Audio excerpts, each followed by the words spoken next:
or even asked before becoming guinea pigs. This was changed by us.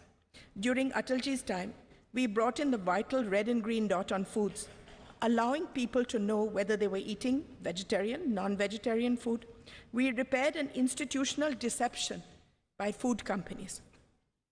No service, no job is too small that it should not be taken seriously. My happiest moment was being given the responsibility by the Prime Minister, who coined the phrase Beti Bachao, Beti Padhao.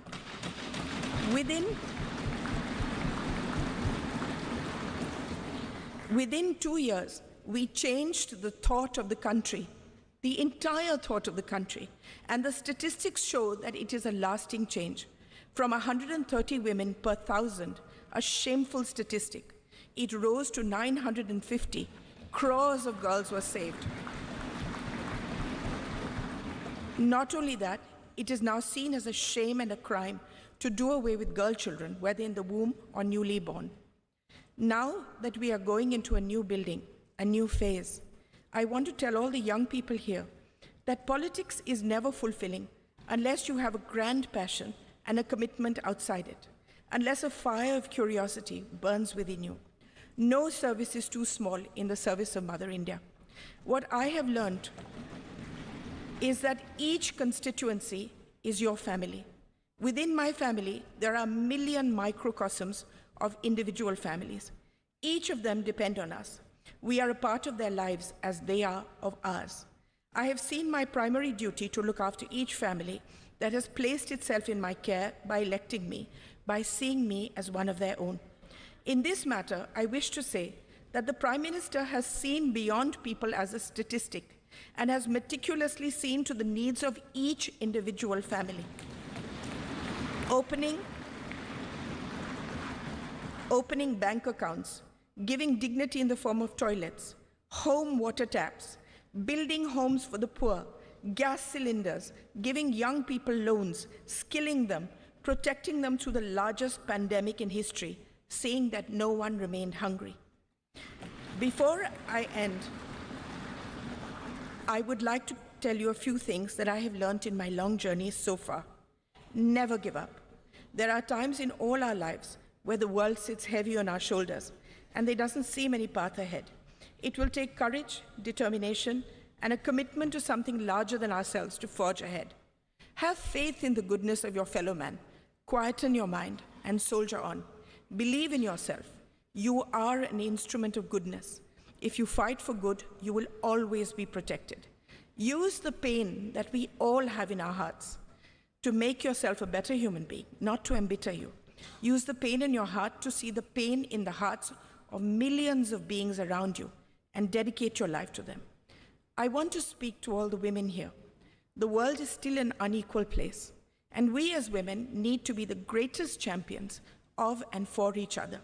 We need to support and protect each other, especially young women across the social spectrum who lead a marginalized existence so that they have the ability to forge their own destinies. There is no greater power in the world than the power of empathy and kindness, and this transforms the life of someone weaker than you. Kindness serves as its own reward. The greatest bank balance that we will ever possess is that of good deeds that we leave in our wake.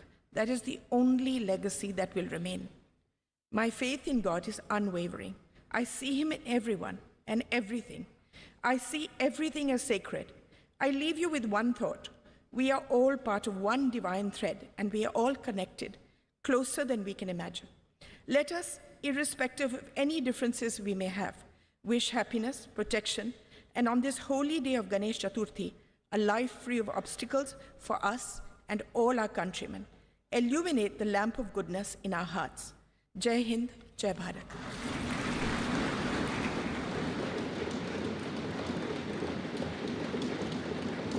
बहुत बहुत धन्यवाद ma'am. आपने बिल्कुल सही कहा। ये वो देश है जहां बेटियां आगे बढ़ती हैं। ये वो देश है जहां परंपराओं के साए में आधुनिकता पनपती है। ये वो देश है वसुधैव कुटुंबकम, जिसका नारा है विश्वगुरु भारत, ये देश हमारा है। अब मेरा सादर अनुरोध लोकसभा में सबसे बड़े विपक्षी दल के नेता श्री अधीर रंजन चौधरी जी से कि वे अपना संबोधन प्रस्तुत करें। Honorable Vice President of India, Honorable Speaker Lok Sabha, Honorable Prime Minister of India, Parliamentary Affairs Minister of both the houses, opposition leaders, 𝐒𝐧𝐞𝐢𝐧𝐝, all my senior leaders and distinguished, esteemed colleagues of both Lok Sabha and Rajya Sabha. Having seized this opportunity without making any compunction, without mincing any word, I must state that I feel elevated and elated of having been stood in this podium, which had witnessed a caravan of historical episodes and numerous momentous events in the midst of the galaxy of luminaries who had rigged up their brain and burned the midnight oil to frame the Constitution of India in this august house, which is called at the time Constituent Assembly.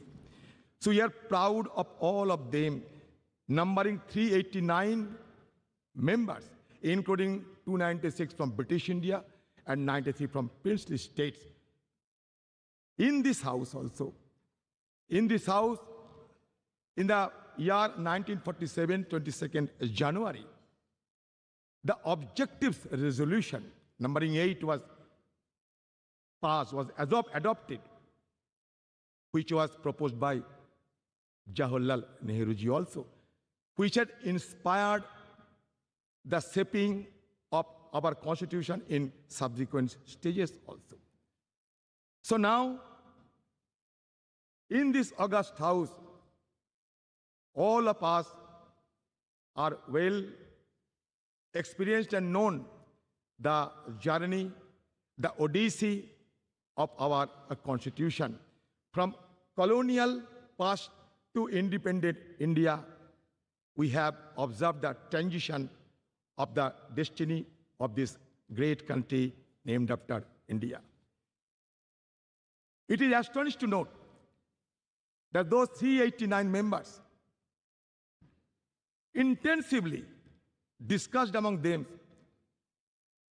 for 2 years, 11 months, and 19 days, and produced the largest constitution of the world, led by Babasaheb Ambedkar, the father of Indian Constitution.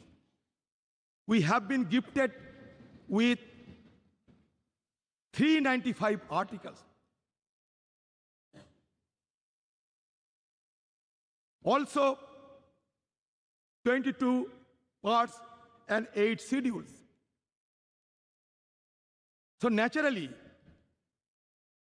the house, which is called Central Hall, it is a historic hall. It is not. It will not be known by simply its architectural splendor, but its illustrious legacy.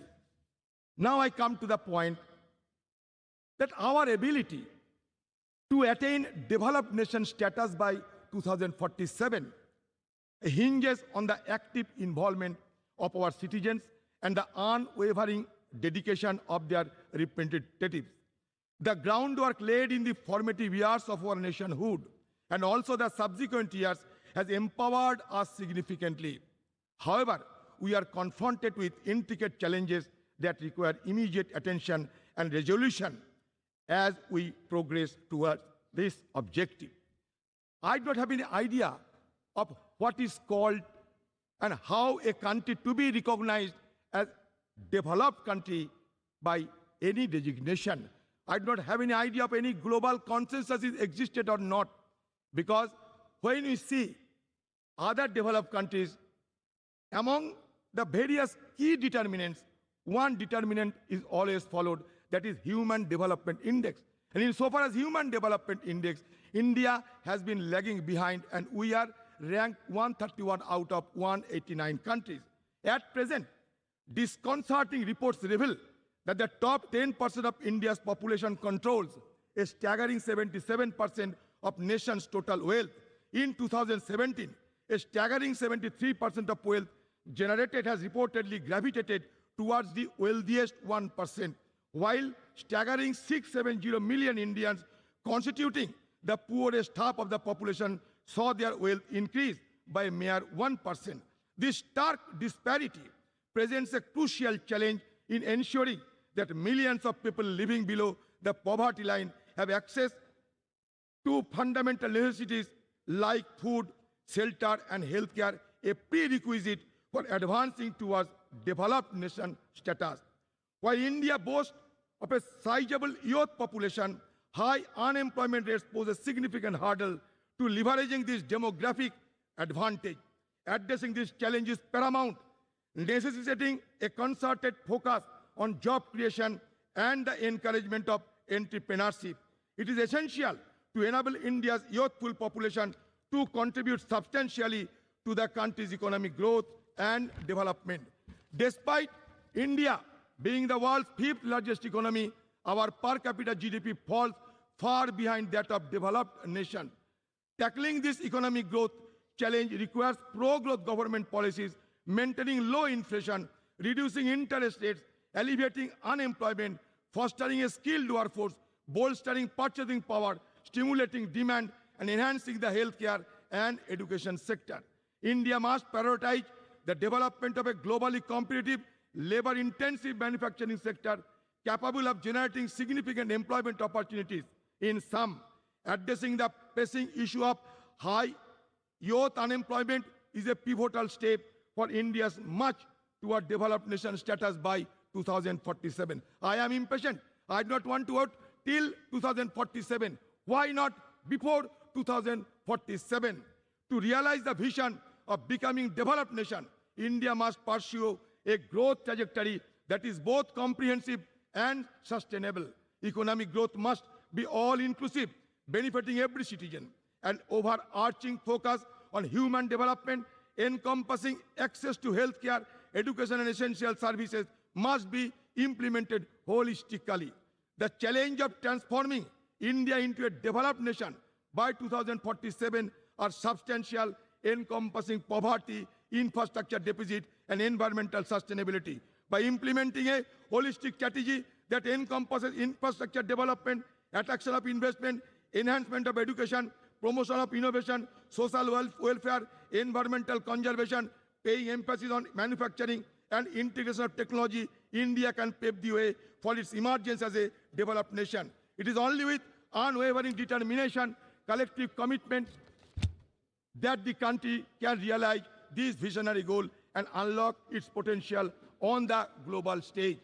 I will conclude by saying that धरती सिखाते हमने सबको बोझ उठाना, गगन सिखाते हमने ऊपर उठते जाना, सूरज की लाली से सीखा जग आलोकित करना, चंदा की किरणों से सीखा सबको पीड़ा हरना, पर्वत ने सिखाई हमने दृढ़ संकल्प बनाना, नदी सिखाए हमने आगे बढ़ते जाना, सागर की लहरों ने सीखा दुख सुख सहे जाना, और तूफान ये सिखलाते हैं आफत में ना घबराना और आफत से टकराना. हम चाहते हैं कि ये separation of power should be maintained in a judicious manner and also in presence of all the guiding light of our country. I must suggest that India is not a homogeneous society, rather it is a heterogeneous society. But now the need of the hour is to maintain the harmonious society. With this word, I am concluding my speech. Thank you. Jai Hind, Bande Mataram. धन्यवाद sir. अब मेरा सादर आग्रह है राज्यसभा में सदन के नेता श्री पीयूष गोयल जी से कि वे अपना वक्तव्य प्रस्तुत करें. राज्यसभा के सभापति आदरणीय जगदीप धनखड़ जी, श्रद्धेय प्रधानमंत्री श्री नरेंद्र मोदी जी, लोकसभा अध्यक्ष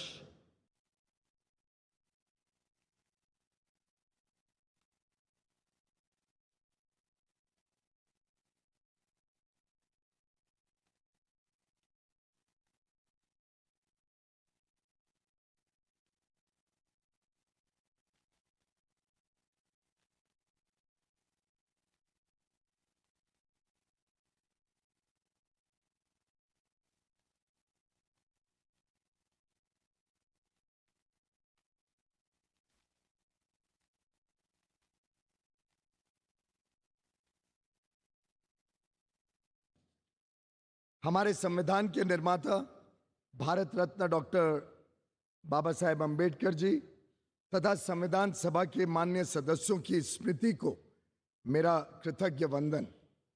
विगत 75 वर्षों में देश की सेवा करने वाले सभी सम्मान्य सांसदों को भी मेरा सादर नमन।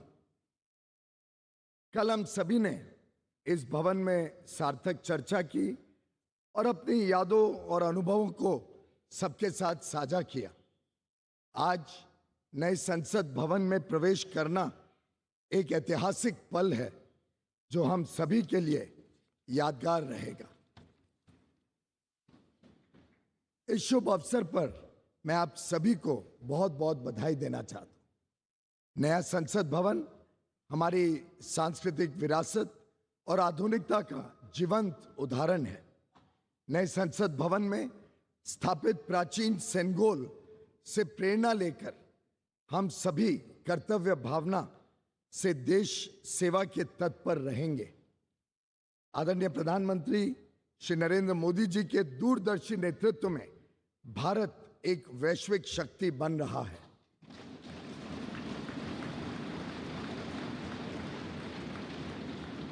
नया संसद भवन अपने विशाल और सुंदर स्वरूप में एक नए विश्वास से भरे आत्मनिर्भर भारत का पहचान बनेगा। पार्लियामेंट हमेशा से एकता का प्रतीक रहा है। यह हमारे संविधान के मूल्यों की सुरक्षा करता है जो विभिन्न भाषाओं, संस्कृतियों और परंपराओं के बावजूद हमें एक राष्ट्र के रूप में बांधने का काम करता है। यहाँ अनुभव का ज्ञान और युवाओं की ऊर्जा मिलकर 140 करोड़ देशवासियों के उज्जवल भविष्य को आकार देने का काम करते रहेगी। और मैं समझता हूं आज का दिन एक सकारात्मक सोच के साथ आगे बढ़ने का है। कई सारे विषय रहे, आज़ादी के बाद कई सारे चुनौतियां रहीं। शायद कई सारी चुनौतियां समय पे अगर समाधान कर दिया होता तो और जल्दी 2047 के पहले भी देश विकसित बन जाता।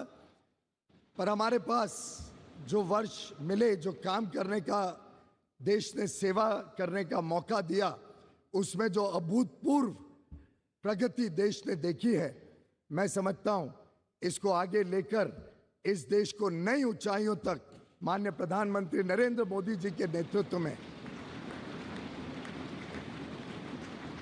हम सब मिलकर काम करेंगे।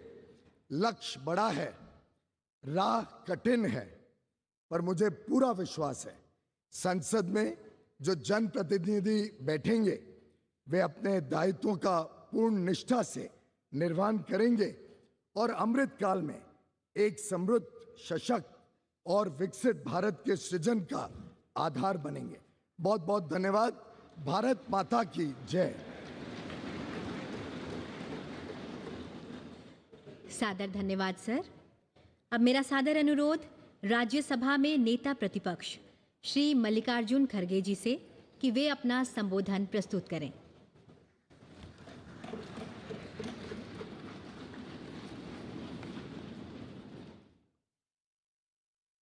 Honorable Vice President of India, Honorable Prime Minister, Honorable Speaker Lok Sabha, Honorable Leader of the Rajya Sabha, Honorable Shri 𝐒𝐻𝐧𝐞𝐢𝐧𝐝 Chaudhary ji, Honorable Minister of Parliamentary Affairs, Honorable Members of Parliament, and all the respected leaders. We have all gathered here today to commemorate the rich legacy of the Parliament of India in this historic Central Hall. When we talk about Indian parliamentary heritage, the hallowed precinct of this Parliament House and the Central Hall, where we have gathered today, hold a very special significance. The Constitution of India is the bedrock of Indian democratic polity. It is in this very central hall that the Constituent Assembly held its sittings from 1946 to 1949, spanning a period of 2 years, 11 months, and 17 days. Today, we humbly recall the phenomenal contributions made by Dr. Rajendra Prasad, the first President of India, Pandit Jawaharlal Nehru, the first Prime Minister, and architect of modern India, Sardar Vallabhbhai Patel, the first Home Minister of India, and Dr. B.R. Ambedkar, architect of Indian Constitution. It is also an occasion to recall with gratitude the contributions of Sri G.V. Malvankar, Dr. Sarvapalli Radhakrishnan, and also acknowledge the collective contribution by members of the Constituent Assembly, Provisional Parliament, and first and all subsequent Lok Sabha. This central hall was witness to Pandit Nehru's Tryst with Destiny speech on the eve of India's independence. And yesterday, the Prime Minister also mentioned this in his speech. I'm thankful to you because you remembered this historic speech on this yesterday's occasion. Sir, the India's independence during his speech, the Pandit Nehruji inter alia stated, which I quote, long years ago, we have made a tryst with destiny, and now the time comes when we shall redeem our pledge, not wholly or in full measures, but very substantially. At the stroke of the midnight hour, when the world sleeps, India will awake to life and freedom. A moment comes, which comes but rarely in history, when we step out from the old to new, when an age ends, and when the soul of the nation, long suppressed, finds utterances. As the clock struck 12, all the members of the Constituent Assembly took the following pledge. At this solemn moment, when the people of India, through suffering and sacrifices, have secured freedom, I, a member of the Constituent Assembly, do dedicate myself in all humility to the service of India and her people to the end that this ancient land attain her rightful and honored place in the world and make her full and willing contribution to the promotion of the world peace and the welfare of the mankind. These words spoken on the day of this historic speech of Pandit Jawaharlal Nehru. I wish to emphasize at this juncture that this is all due to the collective and dedicated effort by parliamentarians cutting across the party lines over the past 7.5 decades. This rich legacy has formed a strong foundation for India's growth as a powerful democratic nation. Every nook and corner of the Parliament House has witnessed the evolution of our parliamentary democracy over the past 75 years. As we bid adieu to the Parliament House and move to the new Parliament building today, I am overwhelmed with emotions and tinge of pathos, we would, of course, be continuing our parliamentary duties in the new Parliament building, but will miss the Parliament House. The success of the institution lies in the upholding constitutional values and ideals. The idea that institutions are sacrosanct and essential for the success is a fundamental principle in governance and development. We should commit ourselves to adhere to and preserving the constitutional values and parliamentary traditions as the country moves ahead in effectively performing parliamentary duties and in our endeavors for the growth of our nation. To build this country, forgetting our parties, political parties, we should be one to build the nation, to protect the nation, to protect the Constitution, to protect the democracy. This must be our aim. With these words and one quote I will say, no man can be grateful at the cost of his honor. No woman can be grateful at the cost of her chastity. And no nation can be grateful at the cost of its liberty. So, to protect our liberty, to protect our integrity, we must work all together. That is the only way to build the nation. Thank you. Jai Hind. बहुत बहुत धन्यवाद मान्यवर। अब मेरा माने आग्रह है माननीय लोकसभा अध्यक्ष श्री ओम बिरला जी से कि आप हम सभी को अपने शब्दों द्वारा अनुग्रहित करें। माननीय उपराष्ट्रपति जी, माननीय प्रधानमंत्री जी,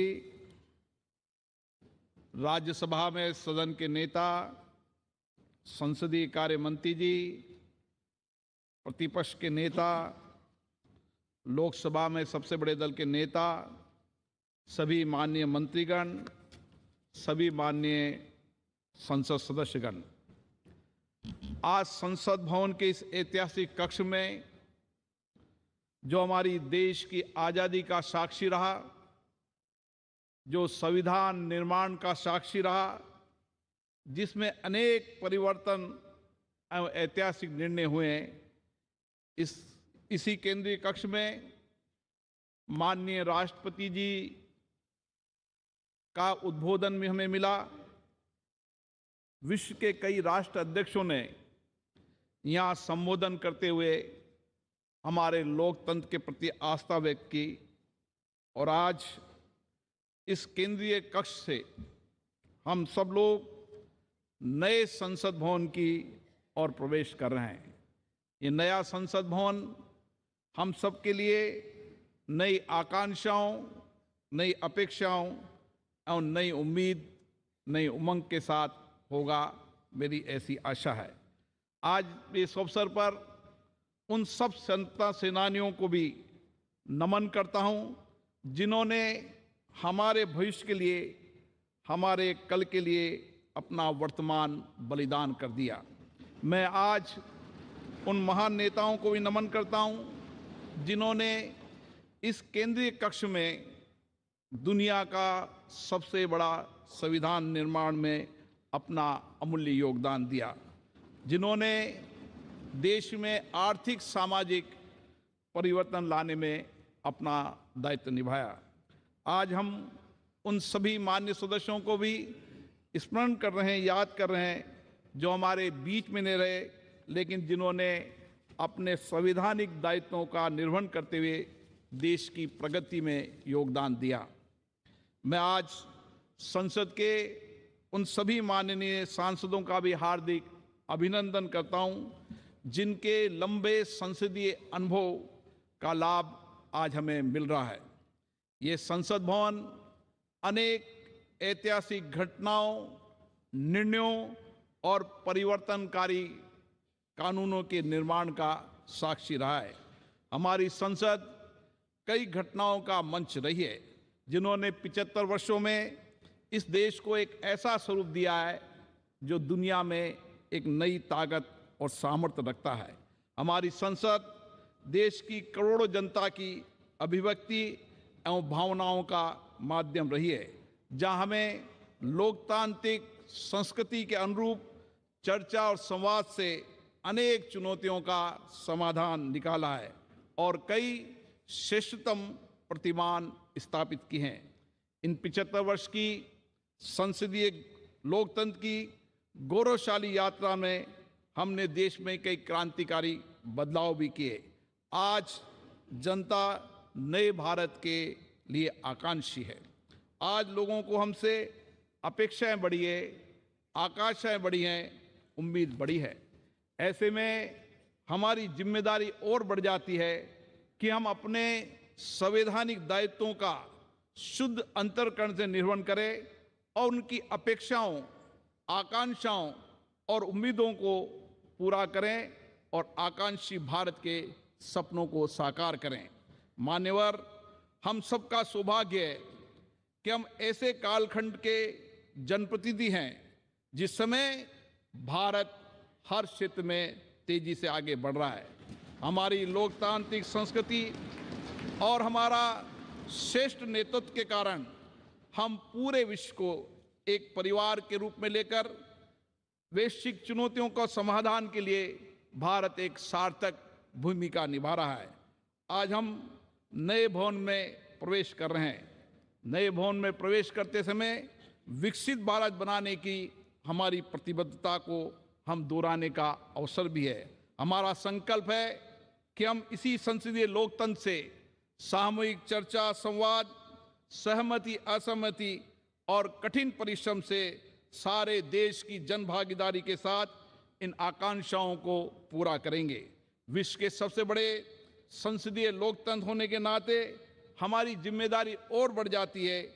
इसलिए आवश्यक है कि हमारी संसद हर एक मुद्दे पर चर्चा करे, सार्थक सकारात्मक दिशा दे, कानून बनाते समय सारगर्भित चर्चा हो, सकारात्मक के साथ चर्चा हो, ताकि हम देश को और अधिक समर्थ एवं समर्थ बना सकें। और इसमें हमारी संसद की उल्लेखनीय भूमिका होनी चाहिए। आज़ादी के इस अमृत काल में हम 2047 तक विकसित भारत के निर्माण के लक्ष्य को लेकर चल रहे हैं। विकसित भारत बनाने का ये लक्ष्य हमारी संसद के माध्यम से साकार होगा। हम ऐसे संकल्प की प्रतिबद्धता के साथ नए भवन में प्रवेश करेंगे जहां हमारी भागीदारी भी होगी, जनता की अपेक्षाएं भी पूरी होगी और नए आकांक्षी भारत और 2047 में विकसित भारत के सपने को भी पूरा पकाएंगे। आज गणेश चतुर्थी के शुभ दिन, ऐसे शुभ दिन पर अच्छी परंपराएं, अच्छी परिपाटियां, अच्छी प्रथाएं, अच्छे अनुभव हम साथ लेकर जाएं और नए संसद भवन में उनको स्थापित करें, ताकि विश्व के लिए भारत का लोकतंत्र मार्गदर्शक बन सके। नया भवन हमारे देश की आकांक्षी जनता के लिए परिणामदायक हो, परिवर्तनकारी हो, ताकि हमारे संविधान निर्माताओं ने समानता, न्याय और बंधुता का जो संदेश दिया है उसे हम पूरा कर सके। हम अपनी संसद को देश की जनता की सेवा में सच्चे भाव से समर्पित करें।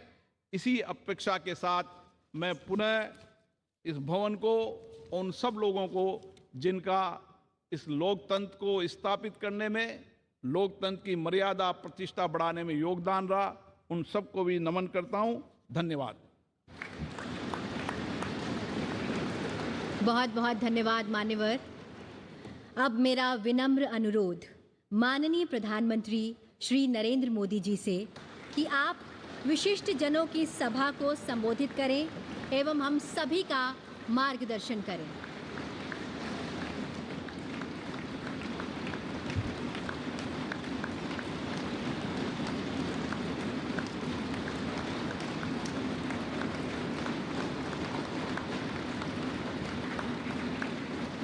आदरणीय उपराष्ट्रपति जी, आदरणीय स्पीकर महोदय, मंच पर विराजमान सभी वरिष्ठ महानुभाव और 140 करोड़ देशवासियों के प्रतिनिधि, सभी माननीय सांसदगण, आपको और देशवासियों को गणेश चतुर्थी की अनेक अनेक शुभकामनाएं।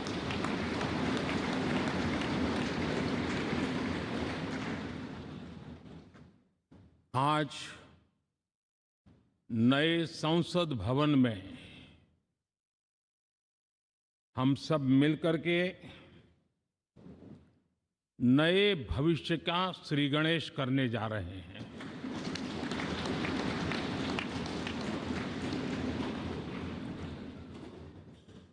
आज हम यहाँ विकसित भारत का संकल्प दोहराना, फिर एक बार संकल्पबद्ध होना और उसको परिपूर्ण करने के लिए जी जान से जुटने के इरादे से नए भवन की तरफ प्रस्थान कर रहे हैं।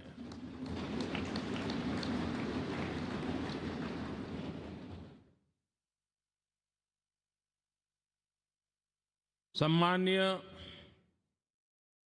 सभागृह, ये भवन और उसमें भी ये सेंट्रल हॉल एक प्रकार से हमारी भावनाओं से भरा हुआ है। हमें भावुक भी करता है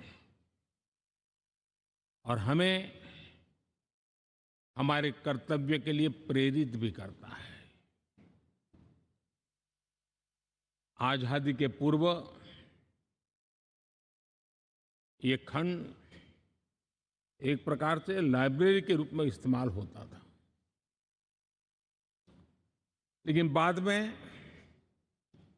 संविधान सभा की बैठक यहाँ शुरू हुई और उन संविधान सभा की बैठकों के द्वारा गहन चर्चा विचारणा कर करके हमारा संविधान यहीं पर आकार लिया। यहीं पर 1947 में अंग्रेजी हुकूमत ने सत्ता हस्तांतरण किया, उस प्रक्रिया का भी साक्षी हमारा ये सेंट्रल हॉल है। इसी सेंट्रल हॉल में भारत के तिरंगे को अपनाया गया, हमारे राष्ट्रगान को अपनाया गया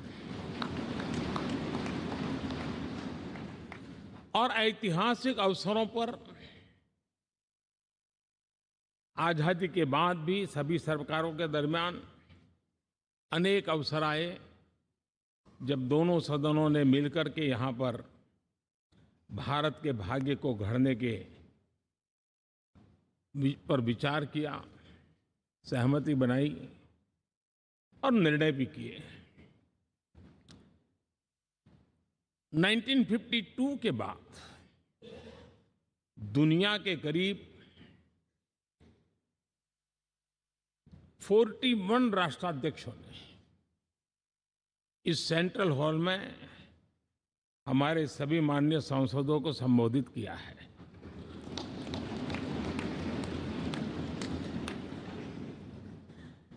हमारे राष्ट्रपति महोदयों के द्वारा 86 बार यहां संबोधन किया गया है।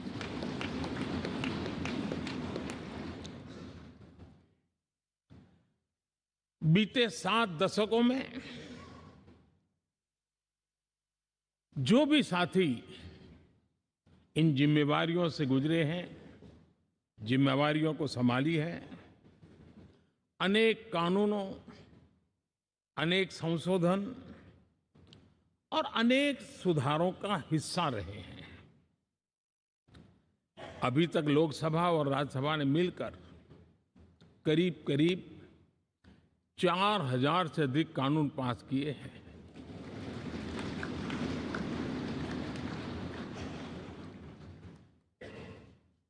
और कभी जरूरत पड़ी तो ज्वाइंट सेशन के माध्यम से भी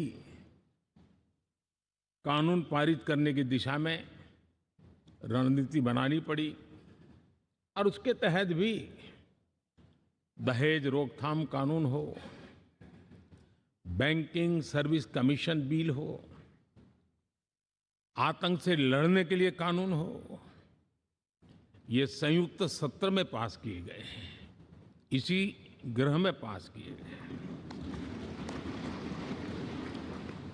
इसी संसद में मुस्लिम बहन बेटियों को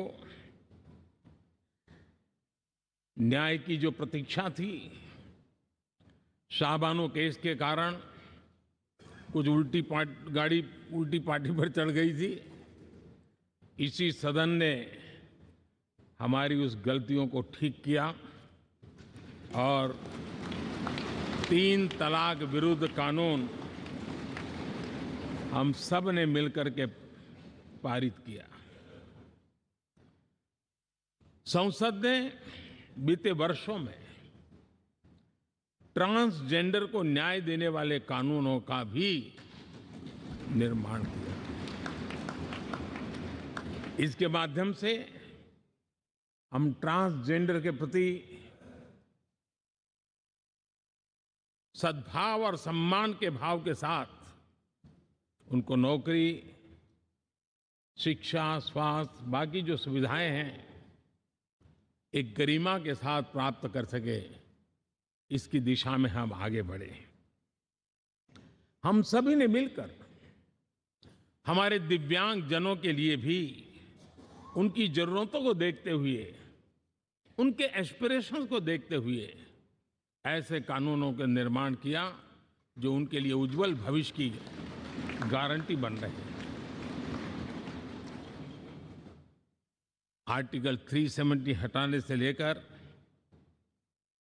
वो विषय ऐसा रहा जो शायद ही कोई दशक ऐसा होगा कि चर्चा न हुई हो, चिंता न हुई हो और मांग न हुई हो। आक्रोश भी व्यक्त हुआ, सभागृह में भी हुआ, सभागृह के बाहर भी हुआ। लेकिन हम सबका सौभाग्य है कि हमें सदन में आर्टिकल 370 से मुक्ति पाने का, अलगाववाद, आतंकवाद के खिलाफ लड़ाई लड़ने का एक बड़ा महत्वपूर्ण कदम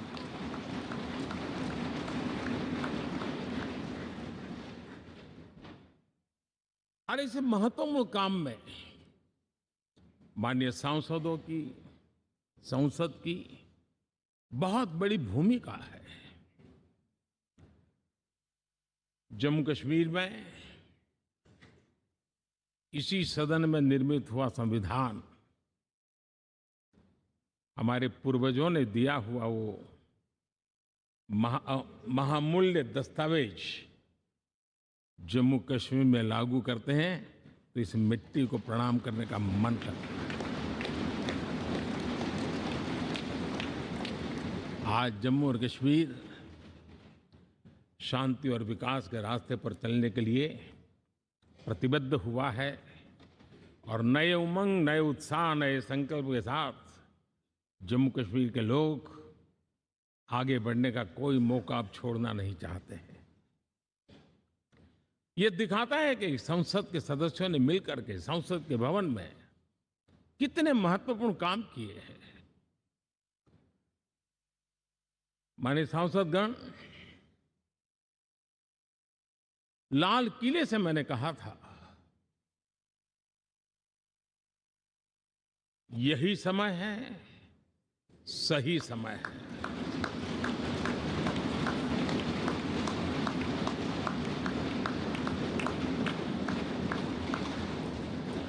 एक के बाद एक घटनाओं की तरफ हम नजर करेंगे। हर घटना इस बात का गवाह दे रही है कि आज भारत एक नई चेतना के साथ पुनर्जागृत हो चुका है।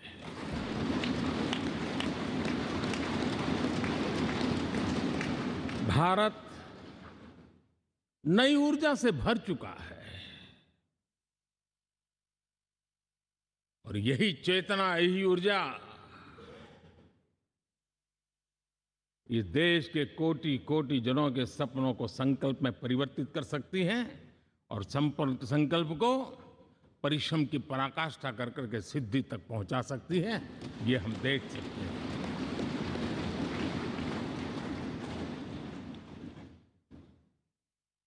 और मेरा विश्वास है, देश जिस दिशा में चल पड़ा है, इच्छित परिणाम अवश्य प्राप्त होंगे।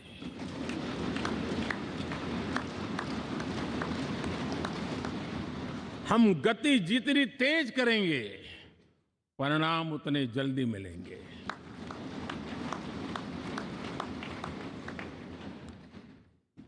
आज भारत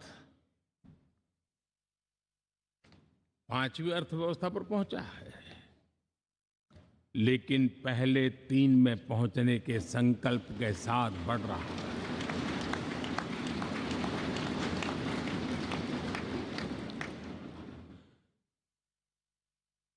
और मैं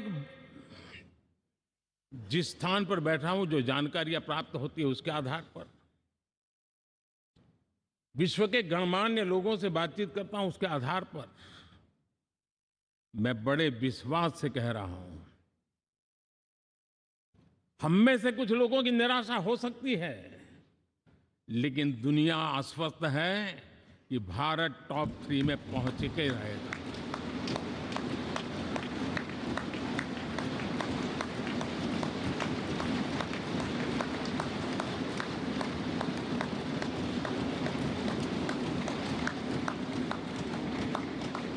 भारत का बैंकिंग सेक्टर आज अपनी मजबूती के कारण से फिर एक बार दुनिया में सकारात्मक चर्चा का केंद्र बना हुआ है।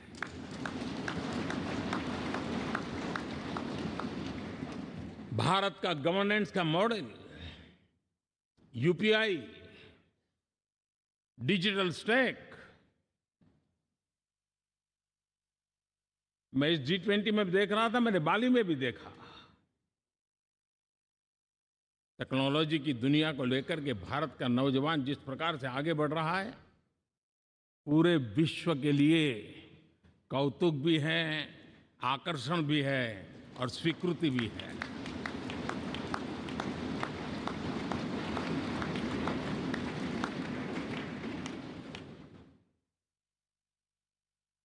हम सब उस ऐसे कालखंड में हैं, मैं कहूंगा हम लोग एक भाग्यवान लोग हैं। ऐसी भाग्यवान समय में हमें कुछ दायित्व निभाने का अवसर आया है और हमारा सबसे बड़ा भाग्य है कि आज इंडियन एस्पिरेशंस उस ऊंचाई पर हैं जो शायद पिछले 1000 साल में नहीं रहे होंगे।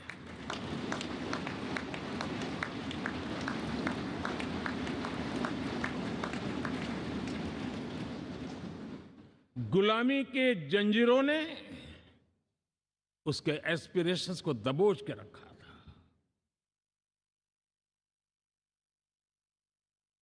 उसकी भावनाओं को तहस नहस कर दिया था। आजाद भारत में अपने सपने संजो रहा था, चुनौतियों से जूझ रहा था, लेकिन मिलकर के आज जहां पहुंचे हैं, अब वहां वो रुकना नहीं चाहता है। वो एस्पिरेशनल सोसाइटी के साथ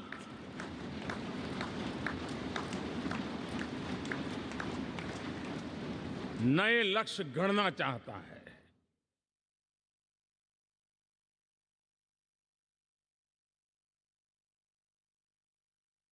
जब एस्पिरेशन सोसाइटी सपने संजोते ही हो, संकल्प लेकर के निकल पड़ी हो, तब पुराने कानूनों से मुक्ति पाकर नए कानूनों का निर्माण करके उज्जवल भविष्य के लिए एक मार्ग प्रशस्त करने का दायित्व हम सभी सांसदों का सविशेष होता है। संसद में बनने वाला हर कानून, संसद में होने वाली हर चर्चा, संसद से जाने वाला हर संकेत इंडियन एस्पिरेशन को बढ़ावा देने के लिए ही होना चाहिए। ये हम सबकी भावना भी है, कर्तव्य भी है और एक एक देशवासी की हमसे अपेक्षा भी है।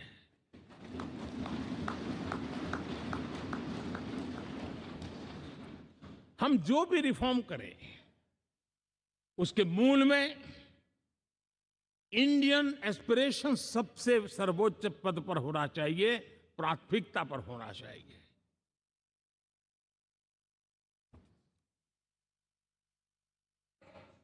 लेकिन मैं बहुत सोच समझ करके कहना चाहता हूं, क्या कभी छोटे कैनवास पर कोई बड़ा चित्र बना सकता है क्या?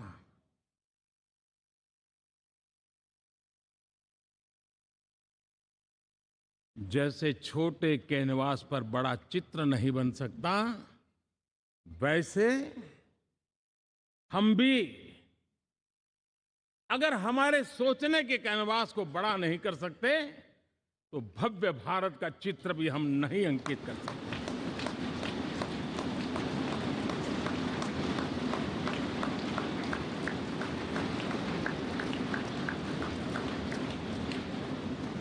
पचहत्तर साल का हमारे पास अनुभव है। हमारे पूर्वजों ने जो कुछ भी रास्ते बनाए उससे हमने सीखा है। हमारे पास एक बहुत बड़ी विरासत है।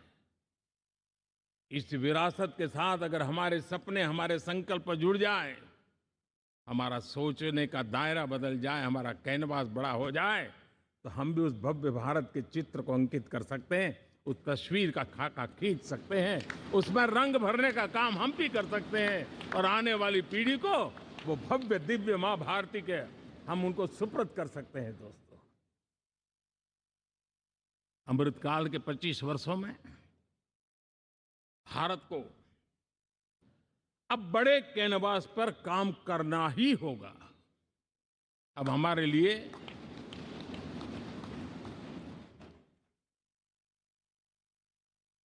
छोटी छोटी चीजों में उलझना वो वक्त चला गया है। हमें आत्मनिर्भर भारत बनाने के लक्ष्य को सबसे पहले परिपूर्ण करना चाहिए और हमसे शुरुआत होती है, हर नागरिक से शुरुआत होती है। और आज दुनिया में भी एक समय ऐसा था कि लोग मुझे कहते थे, हमारे बड़े बड़े बुद्धिजीवी और अर्थशास्त्री लिखते थे कि मोदी आत्मनिर्भर की बात करता है तो मल्टीलेटरलिज्म के सामने चुनौती तो बन नहीं जाएगा, ग्लोबल इकोनॉमी के जमाने में ठीक तो नहीं होगा। लेकिन 5 साल के भीतर भीतर देखा, दुनिया भारत के आत्मनिर्भर मॉडल की चर्चा करने लग गई है।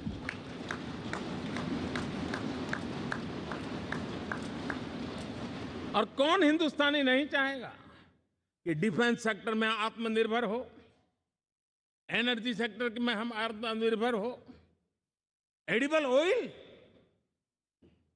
क्या इस देश को आत्मनिर्भर नहीं होना चाहिए? कृषि प्रधान देश हम कहते हैं, खाने का तेल क्या अब देश बाहर से लाएगा? बहुत समय की मांग है कि हमें आत्मनिर्भर भारत को संकल्प को पूरा करना, ये हम सबका दायित्व है। उसमें दल आड़े नहीं आते हैं, सिर्फ दिल चाहिए, देश के लिए चाहिए।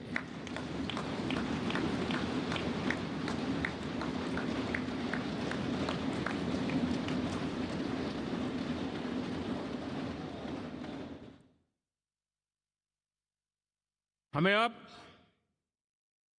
मैन्युफैक्चरिंग सेक्टर में दुनिया में सर्वश्रेष्ठ बनने की दिशा में ही कदम रखने होंगे। और मैंने एक बार लाल किले से कहा था, जीरो डिफेक्ट जीरो इफेक्ट। हमारे प्रोडक्ट में कोई डिफेक्ट ना हो, हमारी प्रक्रिया में पर्यावरण पर कोई इफेक्ट ना हो, ऐसा जीरो डिफेक्ट जीरो इफेक्ट वाला हमें दुनिया के सामने मैन्युफैक्चरिंग क्षेत्र में जाना। हमारे डिजाइनर,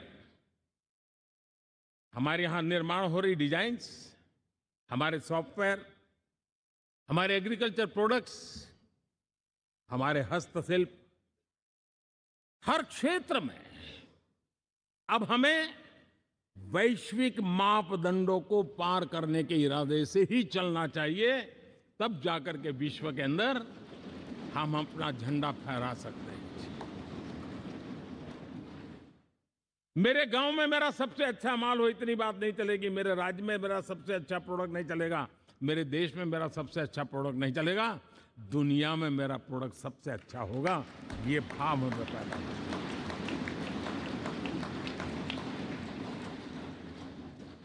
हमारी यूनिवर्सिटी दुनिया के अंदर टॉप रैंकिंग में आए, अब इसमें हमें पीछे नहीं रहना है। हमारे शिक्षा जगत को नई नेशनल एजुकेशन पॉलिसी मिली है, एक खुलापन है, सर्व स्वीकृत बनी है, उसके सहारे अब हमें चल पड़ना है। और दुनिया के टॉप मोस्ट यूनिवर्सिटीज में अभी जब G20 में विश्व के मेहमान आए तो मैंने नालंदा की एक तस्वीर रखी थी वहाँ, और जब मैं दुनिया को कहता था 1500 साल पहले मेरे देश में दुनिया की उत्तम से उत्तम यूनिवर्सिटी हुआ करती थी, तो उन सुनते ही रह जाते थे। लेकिन हमें उसे प्रेरणा लेनी है, पर प्राप्त तो अभी करके रहना है, ये हमारा संकल्प होना चाहिए। आज हमारे देश का नौजवान खेल जगत के अंदर दुनिया में हमारी पहचान बना रहा है। टियर 2, टियर 3 सिटी से, गांव, गरीब परिवारों से, गांव से देश के नौजवान, देश की बेटे बेटियां आज खेलकूद के जगत जीवन में हमारा नाम रोशन कर रही है। लेकिन देश चाहता है और देश का संकल्प होना चाहिए कि अब खेलकूद के हर पोडियम पे हमारा तिरंगा भी लहराता होगा।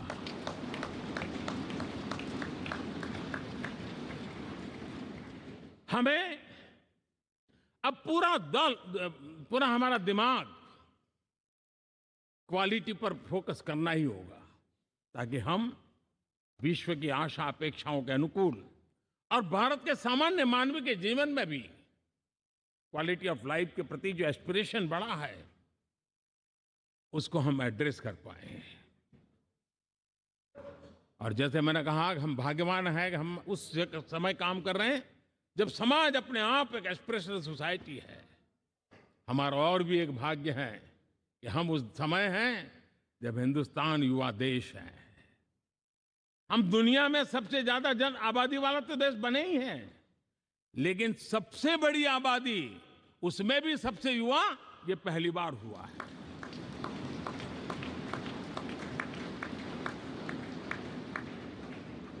जिस देश के पास ये युवा शक्ति हो, युवा सामर्थ्य हो, तब हमें उसकी टैलेंट पे भरोसा है, हमें उसकी संकल्प शक्ति पे भरोसा है, उसकी साहस में हमें भरोसा है।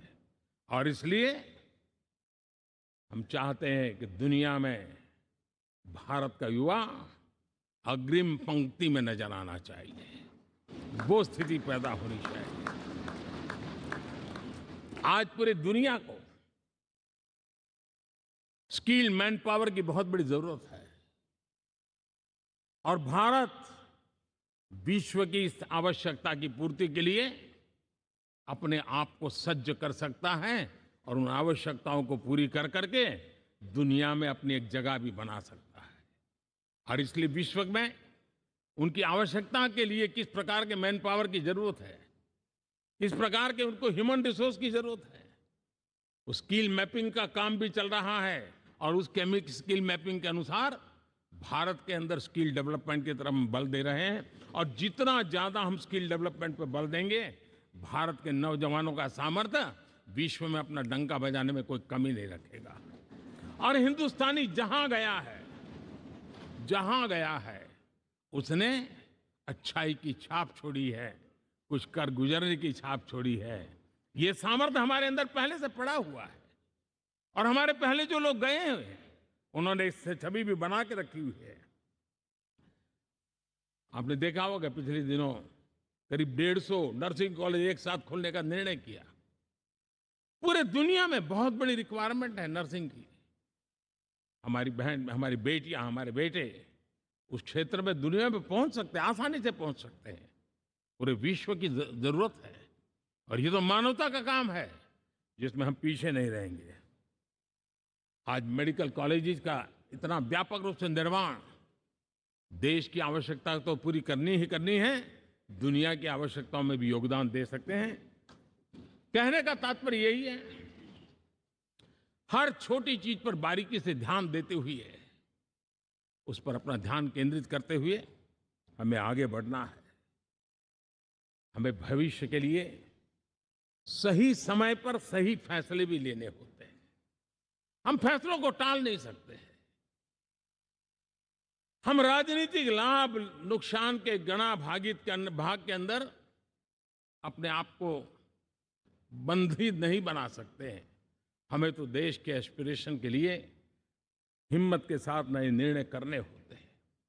आज सोलर पावर के सफल मूवमेंट्स हमारी भावी पीढ़ी के लिए एनर्जी क्राइसिस से मुक्ति की गारंटी दे रहा है। आज मिशन हाइड्रोजन आने वाले दिनों में जो एनवायरनमेंट की चिंता है, जो टेक्नोलॉजी में बदलाव आ रहा है, उसके समाधान का रास्ता देने का सामर्थ्य रखती है। आज हमारा सेमीकंडक्टर जिस प्रकार से जीवन चलाने में हमारे हृदय की जरूरत रहती है, वैसे ही आज हमारी टेक्नोलॉजी चिप्स के बिना चल नहीं सकती और सेमीकंडक्टर उसके लिए बहुत अनिवार्य हैं। उस दिशा में हम आगे जाकर के इलेक्ट्रॉनिक मैन्युफैक्चरिंग में कोई रुकावट ना आए और जीवन कहीं अटक न जाए, उसलिए एक बहुत बड़ी मात्रा में हम काम कर रहे हैं। जल जीवन मिशन, हर जिले में 75 अमृत सरोवर, हमारी भावी पीढ़ी को, हमारे बच्चे उनको कभी पानी के बिना तरसना न पड़े, इसकी चिंता हम आज कर रहे हैं।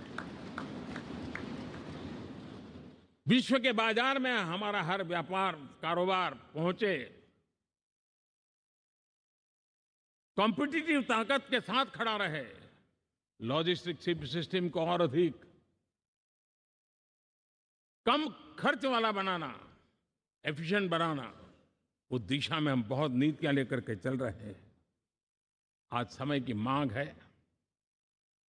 कि भारत का एक ऐसा भारत के हम निर्माण करें। नॉलेज, इनोवेशन, ये समय की मांग है और दुनिया में हमें अग्रिम पंक्ति में जाने का ये रास्ता भी है। और इसलिए पिछले हमने समय नेशनल एजुकेशन पॉलिसी के साथ साथ टेक्नोलॉजी के बढ़ावे के लिए हमने रिसर्च और इनोवेशन का एक कानून भी पारित किया है, ताकि हमारे देश के नौजवानों को इस इनोवेशन के और चंद्रयान 3 की सफलता के बाद देश के नौजवानों के मन में विज्ञान की तरफ आकर्षण बढ़ रहा है। हमें मौका गंवाना नहीं है। हमारी युवा पीढ़ी को हमने रिसर्च और इनोवेशन के लिए पूरे अवसर देने हैं और इस इकोसिस्टम को बनाने के लिए हमने एक उज्जवल भविष्य के निर्माण की नींव रखी है। आदरणीय बंधुगण, सामाजिक न्याय ये हमारी पहली शर्त है। बिना सामाजिक न्याय, बिना संतुलन, बिना समभाव, बिना समत्व हम इच्छित परिणामों को घर के भीतर प्राप्त नहीं कर सकते। लेकिन सामाजिक न्याय की चर्चा बहुत सीमित बन के रह गई। हमें उसको व्यापक रूप में देखना होगा। हम किसी गरीब को कोई सुविधा दें, किसी समाज में दबे कुचले व्यक्ति को कोई सुविधा दें, वो तो सामाजिक न्याय की एक प्रक्रिया है। लेकिन उसके घर तक पक्की सड़क बन जाए ना, वो भी सामाजिक न्याय के लिए उसको मजबूती देती है। उसके घर के नजदीक में बच्चों के लिए अगर स्कूल खुल जाए तो वो भी उसको सामाजिक न्याय की मजबूती देती है। उसको बिना खर्च अगर आरोग्य में समय की जरूरत पड़े वो मिले, तब जाकर के सामाजिक न्याय की मजबूती मिलती है। और इसलिए जिस प्रकार से समाज व्यवस्था में सामाजिक न्याय जरूरत है, वैसा ही राष्ट्र व्यवस्था में सामाजिक न्याय की आवश्यकता है। अब देश का कोई हिस्सा पीछे रह जाए, अविकसित रह जाए, ये भी सामाजिक न्याय के खिलाफ है। दुर्भाग्य से देश का पूर्वी इलाका, भारत का पूर्वी भाग जो समृद्धि से भरा हुआ है, लेकिन वहां के नौजवानों को रोजगार के लिए दूसरे इलाके में जाना पड़ रहा है। ये स्थिति हमें बदलनी है। हमारे देश के उस पूर्वी भाग को, इलाका को समृद्ध बना करके सामाजिक न्याय की मजबूती भी हमने देनी है। असंतुलित विकास, शरीर कितना भी स्वस्थ क्यों न हो, लेकिन एक उंगली को भी अगर लकवा मार गया है तो शरीर स्वस्थ नहीं माना जाता है। भारत कितना ही समृद्ध हो, लेकिन कोई अंग उसका दुर्बल रह जाए तो भारत समृद्धि में पीछे है, मानना पड़ेगा। और इसलिए हम सर्वांगीण विकास के पक्ष में, सामाजिक न्याय की उस ऊंचाई को प्राप्त करने के पक्ष में, दिशा में हमें आगे बढ़ना है। चाहे पूर्वी भारत हो, चाहे नॉर्थ ईस्ट हो, हमें उन चीजों को प्राप्त करना। और उसी लिए जो रणनीति कितनी सफल हुई है, 100 एस्पिरेशनल डिस्ट्रिक्ट पर विशेष काम किया, नौजवान अफसरों को लगाया गया, एक स्ट्रेटेजी बनाई गई। आज दुनिया उस मॉडल की चर्चा कर रही है। और आज 100 डिस्ट्रिक्ट, देश के कोने कोने में जो पीछे माने जाते थे, उसको बोझ मान लिया गया था। आज स्थिति ये बनी है कि वो 100 डिस्ट्रिक्ट अपने अपने राज्य में लीड कर रहे हैं, राज्य की एवरेज से भी ऊपर जा रहे हैं। और इस सफलता को देख करके, सामाजिक न्याय की इस भावना को मजबूत करते हुए 100 डिस्ट्रिक्ट में से आगे बढ़ करके अब जमीनी स्तर पर ले जाने के लिए 500 ब्लॉक तक उनको एस्पिरेशनल डिस्ट्रिक्ट ब्लॉक के नाते आइडेंटिफाई करके उसको मजबूती करने देने का काम चल रहा है। और मुझे विश्वास है ये एस्पिरेशनल ब्लॉक्स हैं, वो एक विकास का नया मॉडल बनने वाले हैं। वो एक प्रकार से देश के विकास के एक नए ऊर्जा केंद्र बनने की संभावना रखते हैं। और उस दिशा में भी हम आगे बढ़ रहे हैं। माननीय सांसदगण, आज विश्व की नजर भारत पर है। शीत युद्ध के समय हमारी पहचान कूटनिरपेक्ष देश के रूप में रही। उस समय की जो जरूरत थी, उसके जो लाभ होने थे, उस समय से हम गुजरे हैं। लेकिन अब भारत का स्थान कुछ और बना है। और इसलिए उस समय कूटनिरपेक्ष की अवस्था आवश्यक होगी। आज हम उस नीति को लेकर के चल रहे हैं, जिस नीति को अगर हमें पहचानना है तो विश्व मित्र के रूप में हम आगे बढ़ रहे हैं। हम दुनिया से मित्रता कर रहे हैं, दुनिया हमारे में मित्र खोज रही है। ये शायद विश्व में एक भारत ने, और दूरी नहीं, हो सके उतनी निकटता, उस रास्ते पर चल करके भी हम अपने विश्व मित्र के रूप में भाव आज सफलतापूर्वक आगे बढ़ा रहे हैं। और मुझे लगता है कि इसका लाभ आज भारत को हो रहा है। भारत आज दुनिया के लिए एक स्टेबल सप्लाई चेन के रूप में उभर रहा है। और आज विश्व की ये जरूरत है। और उस आवश्यकता की पूर्ति करने का काम G20 में भारत ग्लोबल साउथ के आवाज बनकर के उभरा है। ये बीज G20 समिट में जो बीज बोया गया है, मेरे देशवासी आने वाले समय देखेंगे कि वो ऐसा वटवृक्ष बनने वाला है, ऐसा वटवृक्ष बनने वाला है, विश्वास का ऐसा वटवृक्ष बनने वाला है, जिसकी साया में आने वाली पीढ़ियां सदियों तक एक गर्व के साथ अपना सीना तान करके खड़ी रहेगी, ये मुझे विश्वास है।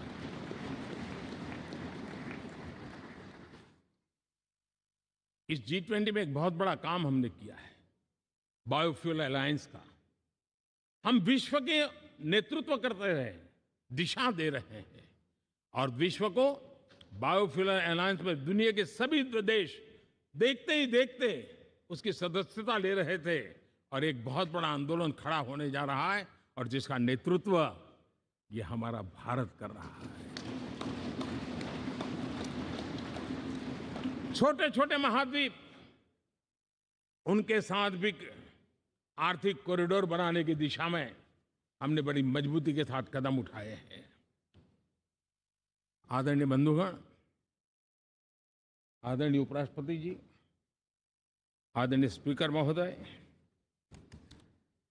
आज हम यहां से विदाई लेकर के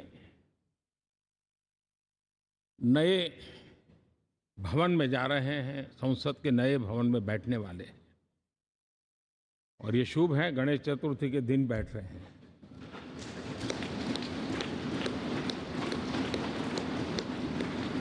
लेकिन मैं एक आप दोनों महानुभावों को एक प्रार्थना कर रहा हूं, एक विचार आपके सामने रख रहा हूं। मैं आशा करता हूं कि आप दोनों मिलकर के उस विचार पर जहां भी जरूरत पड़े मंथन करके कुछ निर्णय अवश्य कीजिए। और मेरी प्रार्थना है, मेरा सुझाव है कि अब हम जब नए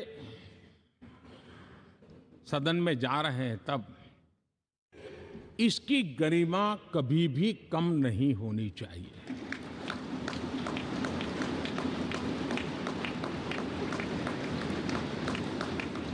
इसे सिर्फ पुरानी पार्लियामेंट कह करके छोड़ दें, ऐसा नहीं होना चाहिए। और इसलिए मेरी प्रार्थना है कि भविष्य में अगर आप सहमति दे दोनों महानुभाव, तो इसको संविधान सदन के रूप में जाना जाए।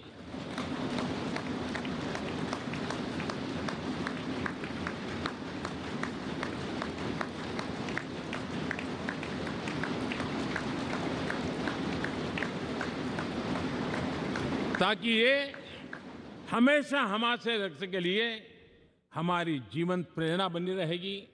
और जब संविधान सदन कहेंगे, तब उन महापुरुषों का याद भी उसके साथ जुड़ जाएगी जो कभी संविधान सभा में यहाँ बैठा करते थे, गणमान्य महापुरुष बैठा करते थे। और इसलिए भावी पीढ़ी को ये तोहफा भी देने का अवसर हमें जाने नहीं देना चाहिए। मैं फिर एक बार इस पवित्र भूमि को प्रणाम करता हूं। यहाँ पर जो तपस्या हुई है, जन कल्याण के लिए संकल्प हुए हैं, इसको परिपूर्ण करने के लिए 7 दशक से भी अधिक समय से जो पुरुषार्थ हुआ है, उन सबको प्रणाम करते हुए मैं मेरी वाणी को विराम देता हूं और नए सदन के लिए आप सबको शुभकामनाएं देता हूं। बहुत बहुत धन्यवाद।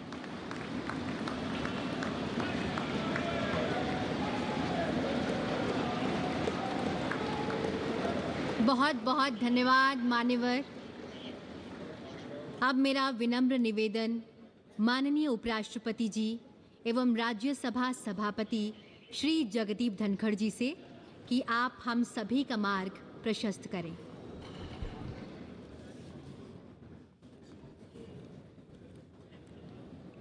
Honourable prime minister of Bharat Shri Narendra Modi ji, honourable speaker Lok Sabha Shri Om Birla ji, Shri Pralhad Joshi ji, union minister of parliamentary affairs,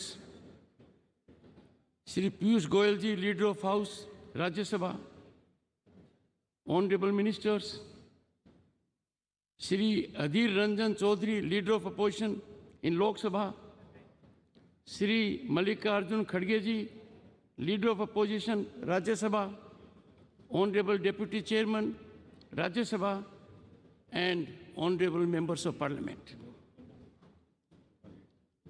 Ganesh Chaturthi की सभी को हार्दिक शुभकामनाएं।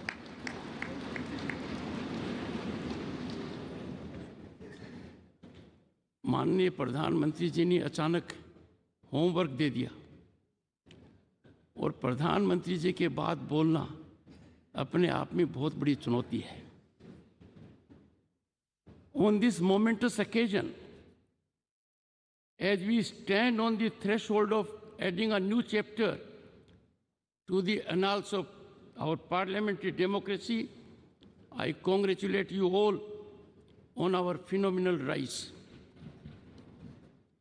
We all are indeed privileged to be witnessing this history in the making as we bid adieu to this magnificent parliament building which houses both the chambers of our parliament and this imposing central hall and move to the new one. Traversing over 7-decade journey from Vidhan Sabha to the present day in Amrit Kal, these hallowed precincts have witnessed many a milestone. Honorable members, from tryst with destiny at midnight of 15th August 1947 to unfolding of innovative, impactful, forward-looking GST regime at midnight of June 30, 2047, and now this significant day. In this very central hall, the members of the Constituent Assembly embarked upon the journey to accomplish the daunting task of drafting the Constitution of India. Deliberations in the Constituent Assembly in this theatre exemplified decorum and healthy debate. Contentious issues were negotiated in a spirit of consensus with scholarly debate and spirited deliberations. Honorable members, we all need to emulate the exemplary conduct of our founding fathers. The new building of Parliament, a testament to dawn of Atmanirbhar Bharat, is much beyond an architectural marvel. It is a reflection of India's rich cultural diversity, a symbol of national pride, unity, and identity. Impactfully organized G20 resulted in demonstration of India's global power. The new building of Parliament, Bharat Mandapam and Yasho Bhumi are the most recent infrastructure masterpieces competing with the best in the world. These iconic venues are set to play a pivotal role in shaping India's tomorrow. Honorable members, the world now realizes that our nation is on the rise as never before, and this rise is unstoppable. Bharat is defining global discourse, shaping their outcome, and has emerged as significant player among the Committee of Nations. Bharat is dominating as an agenda setter for global peace, climate transition, and economic development on par with other leading players.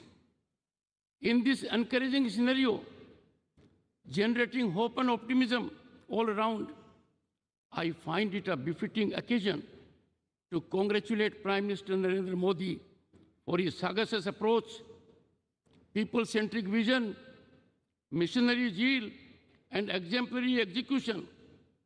Salute and appreciate contribution of the people in all walks of life and our bureaucracy that is enjoined with execution of policies. Honorable members, time has come to give up once and for all the premise of justifying transgression of conduct and outrageous disregard of rules in the temples of democracy by making reference to past instances. As we march into the new Parliament building, we must enhance cooperation and consensual approach. Time for us to bid farewell to confrontational stance and resolve to ever keep national interest uppermost.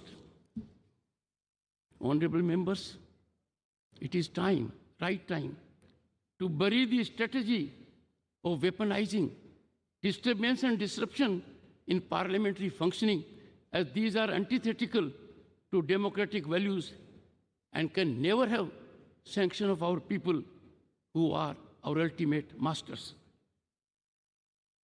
I would like to quote Dr. B.R. Ambedkar, who in his final speech in the Constituent Assembly stated, I quote, "If we wish to maintain democracy, not merely in form, but also in fact, what must we do? The first thing in my judgment we must do is to hold fast to constitutional methods of achieving our social and economic objectives," unquote. Let us heed his clarion call. On this decisive moment, as we are witnessing the transformation of Bharat,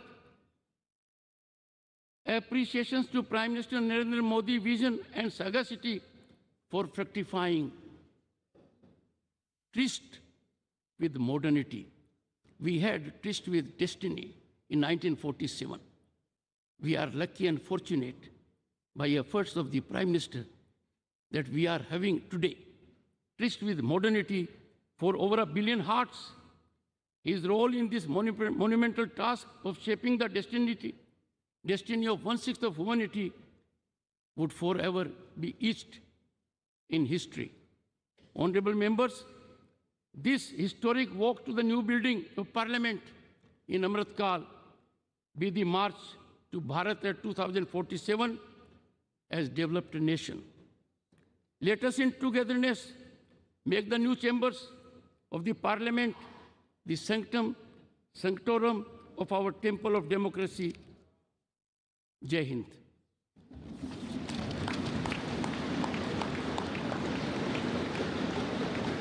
सादर धन्यवाद मान्यवर। कार्यक्रम के समापन से पूर्व आप सभी से अनुरोध कि राष्ट्रगीत के सम्मान में अपने स्थान पर खड़े हो जाएं।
आज़ादी के अमृत काल में आइए नई ऊर्जा के साथ, नई चेतना के साथ अब कदम बढ़ाएं नव निर्माण की ओर।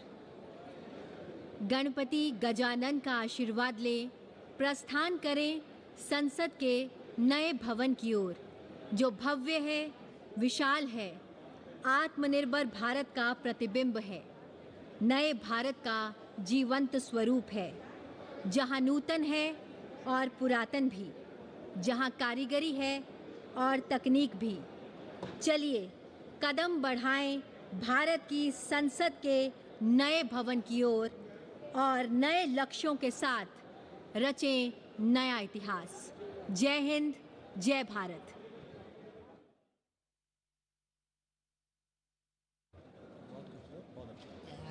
Send a hello to me on WhatsApp. I don't have a number.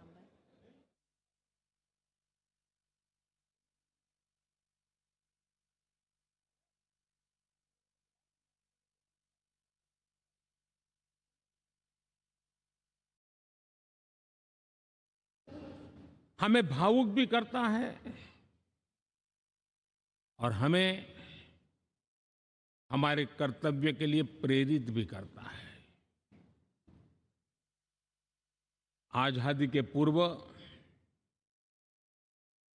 ये खंड एक प्रकार से लाइब्रेरी के रूप में इस्तेमाल होता था, लेकिन बाद में संविधान सभा की बैठक यहाँ शुरू हुई और उन संविधान सभा की बैठकों के द्वारा गहन चर्चा विचारणा कर करके हमारा संविधान यहीं पर आकार लिया। यहीं पर 1947 में अंग्रेजी हुकूमत ने सत्ता हस्तांतरण किया, उस प्रक्रिया का भी साक्षी हमारा ये सेंट्रल हॉल है। इसी सेंट्रल हॉल में भारत के तिरंगे को अपनाया गया, हमारे राष्ट्रगान को अपनाया गया और ऐतिहासिक अवसरों पर आजादी के बाद भी सभी सरकारों के दरमियान अनेक अवसर आए जब दोनों सदनों ने मिलकर के यहाँ पर भारत के भाग्य को गढ़ने के पर विचार किया, सहमति बनाई और निर्णय भी किए। 1952 के बाद दुनिया के करीब 41 राष्ट्राध्यक्षों ने इस सेंट्रल हॉल में हमारे सभी माननीय सांसदों को संबोधित किया है।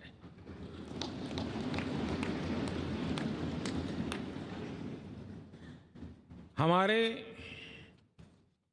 राष्ट्रपति महोदयों के द्वारा 86 बार यहां संबोधन किया गया है।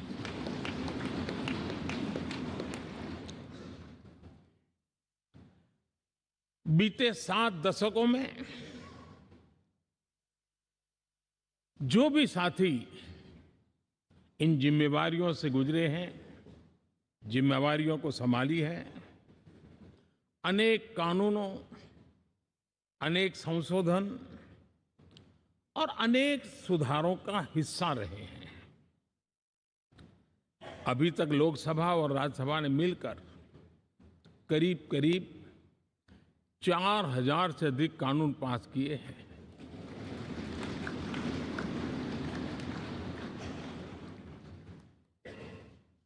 और कभी जरूरत पड़ी तो ज्वाइंट सेशन के माध्यम से भी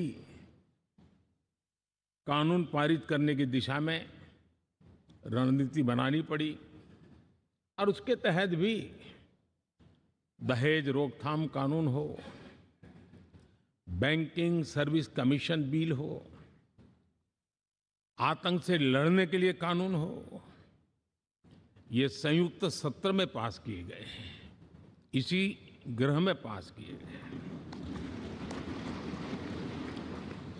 इसी संसद में मुस्लिम बहन बेटियों को न्याय की जो प्रतीक्षा थी, शाहबानो केस के कारण कुछ गाड़ी उल्टी पार्टी पर चढ़ गई थी। इसी सदन ने हमारी उस गलतियों को ठीक किया और 3 तलाक विरुद्ध कानून हम सब ने मिलकर के पारित किया। संसद ने बीते वर्षों में ट्रांसजेंडर को न्याय देने वाले कानूनों का भी निर्माण किया। इसके माध्यम से हम ट्रांसजेंडर के प्रति सद्भाव और सम्मान के भाव के साथ उनको नौकरी, शिक्षा, स्वास्थ्य, बाकी जो सुविधाएं हैं, एक गरिमा के साथ प्राप्त कर सके, इसकी दिशा में हम आगे बढ़े। हम सभी ने मिलकर हमारे दिव्यांग जनों के लिए भी उनकी जरूरतों को देखते हुए, उनके एस्पिरेशंस को देखते हुए ऐसे कानूनों का निर्माण किया जो उनके लिए उज्जवल भविष्य की गारंटी बन रहे हैं। आर्टिकल 370 हटाने से लेकर वो विषय ऐसा रहा जो शायद ही कोई दशक ऐसा होगा कि चर्चा न हुई हो, चिंता न हुई हो और मांग न हुई हो। आक्रोश भी व्यक्त हुआ, सभागृह में भी हुआ, सभागृह के बाहर भी हुआ। लेकिन हम सबका सौभाग्य है कि हमें सदन में आर्टिकल 370 से मुक्ति पाने का, अलगाववाद,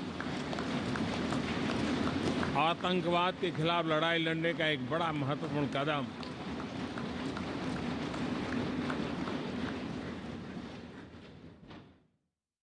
और इस महत्वपूर्ण काम में माननीय सांसदों की, संसद की बहुत बड़ी भूमिका है। जम्मू कश्मीर में इसी सदन में निर्मित हुआ संविधान हमारे पूर्वजों ने दिया हुआ वो महामूल्य दस्तावेज जम्मू कश्मीर में लागू करते हैं तो इस मिट्टी को प्रणाम करने का मन करता है।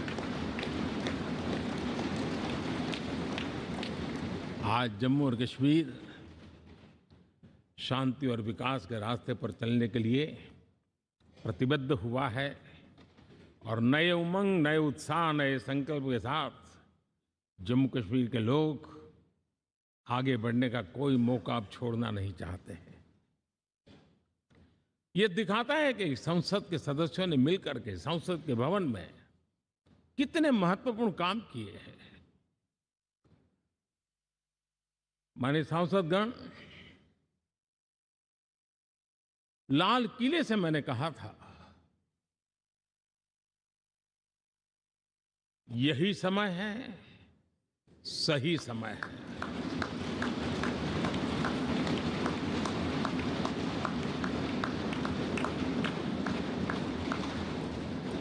एक के बाद एक घटनाओं की तरफ हम नजर करेंगे। हर घटना इस बात का गवाह दे रही है कि आज भारत एक नई चेतना के साथ पुनर्जागृत हो चुका है।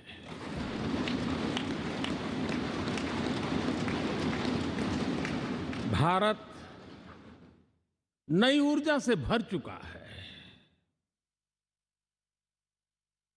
और यही चेतना, यही ऊर्जा इस देश के कोटि कोटि जनों के सपनों को संकल्प में परिवर्तित कर सकती है और संकल्प को परिश्रम की पराकाष्ठा कर करके सिद्धि तक पहुंचा सकती है। ये हम देख सकते हैं।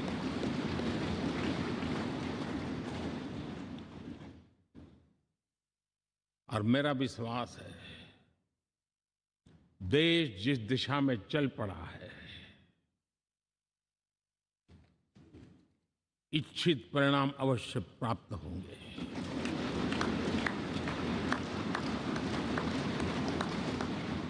हम गति जितनी तेज करेंगे, परिणाम उतने जल्दी मिलेंगे।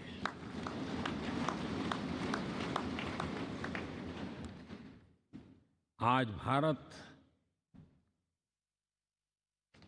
5वीं अर्थव्यवस्था पर पहुंचा है, लेकिन पहले 3 में पहुंचने के संकल्प के साथ बढ़ रहा है।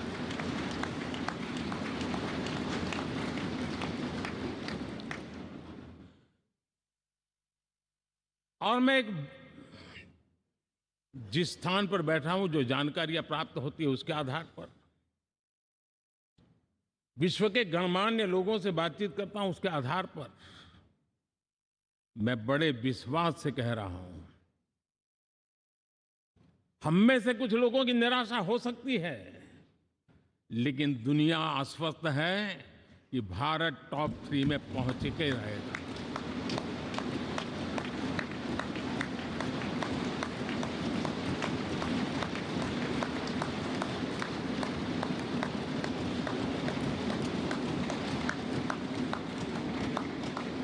भारत का बैंकिंग सेक्टर आज अपनी मजबूती के कारण से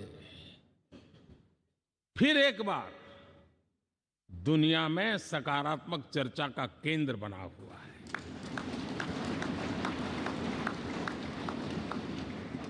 भारत का गवर्नेंस का मॉडल, यूपीआई, डिजिटल स्टैक, मैं इस G20 में देख रहा था, मैंने बाली में भी देखा। टेक्नोलॉजी की दुनिया को लेकर के भारत का नौजवान जिस प्रकार से आगे बढ़ रहा है, पूरे विश्व के लिए कौतुक भी है, आकर्षण भी है और स्वीकृति भी है।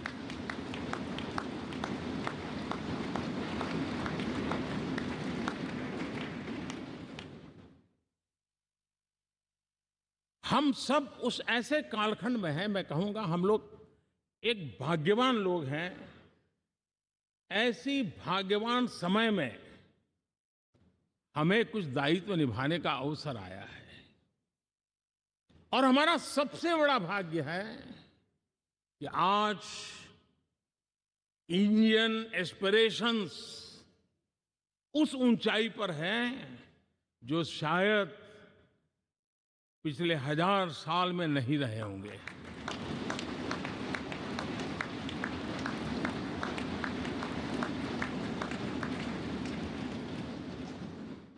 गुलामी के जंजीरों ने उसके एस्पिरेशंस को दबोच के रखा था। उसकी भावनाओं को तहस नहस कर दिया था। आजाद भारत में अपने सपने संजो रहा था, चुनौतियों से जूझ रहा था, लेकिन मिलकर के आज जहां पहुंचे हैं, अब वहां वो रुकना नहीं चाहता है। वो एस्पिरेशनल सोसाइटी के साथ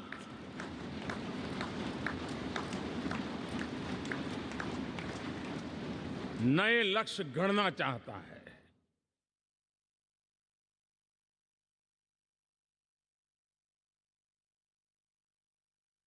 जब एस्पिरेशन सोसाइटी सपने संजोते ही हो, संकल्प लेकर के निकल पड़ी हो, तब पुराने कानूनों से मुक्ति पाकर नए कानूनों का निर्माण करके उज्जवल भविष्य के लिए एक मार्ग प्रशस्त करने का दायित्व हम सभी सांसदों का सविशेष होता है। संसद में बनने वाला हर कानून, संसद में होने वाली हर चर्चा, संसद से जाने वाला हर संकेत इंडियन एस्पिरेशन को बढ़ावा देने के लिए ही होना चाहिए। ये हम सबकी भावना भी है, कर्तव्य भी है और एक एक देशवासी की हमसे अपेक्षा भी है।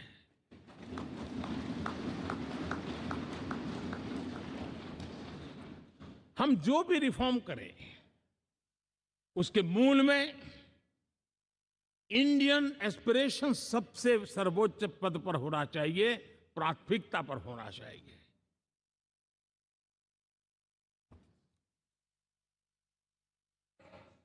लेकिन मैं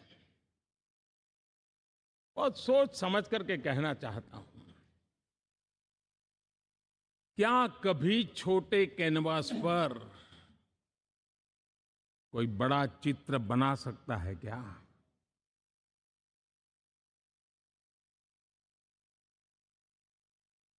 जैसे छोटे कैनवास पर बड़ा चित्र नहीं बन सकता, वैसे हम भी अगर हमारे सोचने के कैनवास को बड़ा नहीं कर सकते, तो भव्य भारत का चित्र भी हम नहीं अंकित कर सकते।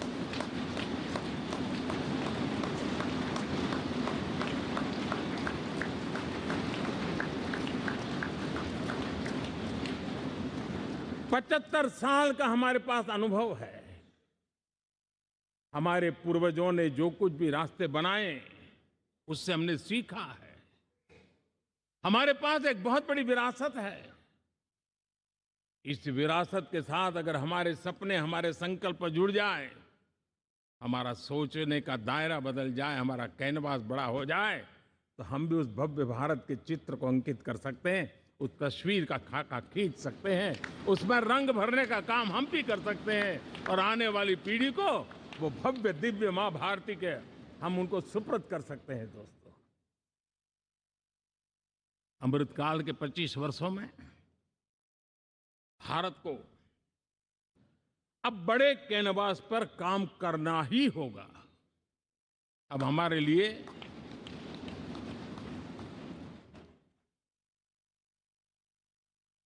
छोटी छोटी चीजों में उलझना वो वक्त चला गया है। हमें आत्मनिर्भर भारत बनाने के लक्ष्य को सबसे पहले परिपूर्ण करना चाहिए और हमसे शुरुआत होती है, हर नागरिक से शुरुआत होती है। और आज दुनिया में भी एक समय ऐसा था कि लोग मुझे कहते थे, हमारे बड़े बड़े बुद्धिजीवी और अर्थशास्त्री लिखते थे कि मोदी आत्मनिर्भर की बात करता है तो मल्टीलेटरलिज्म के सामने चुनौती तो बन नहीं जाएगा, ग्लोबल इकोनॉमी के जमाने में ठीक तो नहीं होगा। लेकिन 5 साल के भीतर भीतर देखा, दुनिया भारत के आत्मनिर्भर मॉडल की चर्चा करने लग गई है।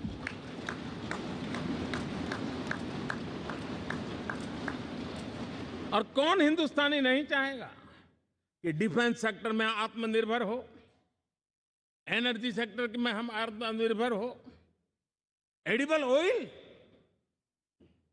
क्या इस देश को आत्मनिर्भर नहीं होना चाहिए? कृषि प्रधान देश हम कहते हैं, खाने का तेल क्या अब देश बाहर से लाएगा?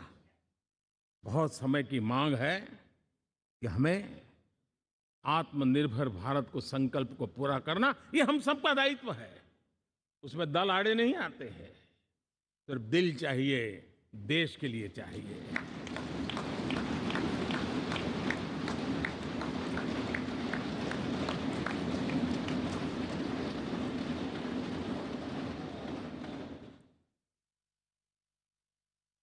हमें अब मैन्युफैक्चरिंग सेक्टर में दुनिया में सर्वश्रेष्ठ बनने की दिशा में ही कदम रखने होंगे।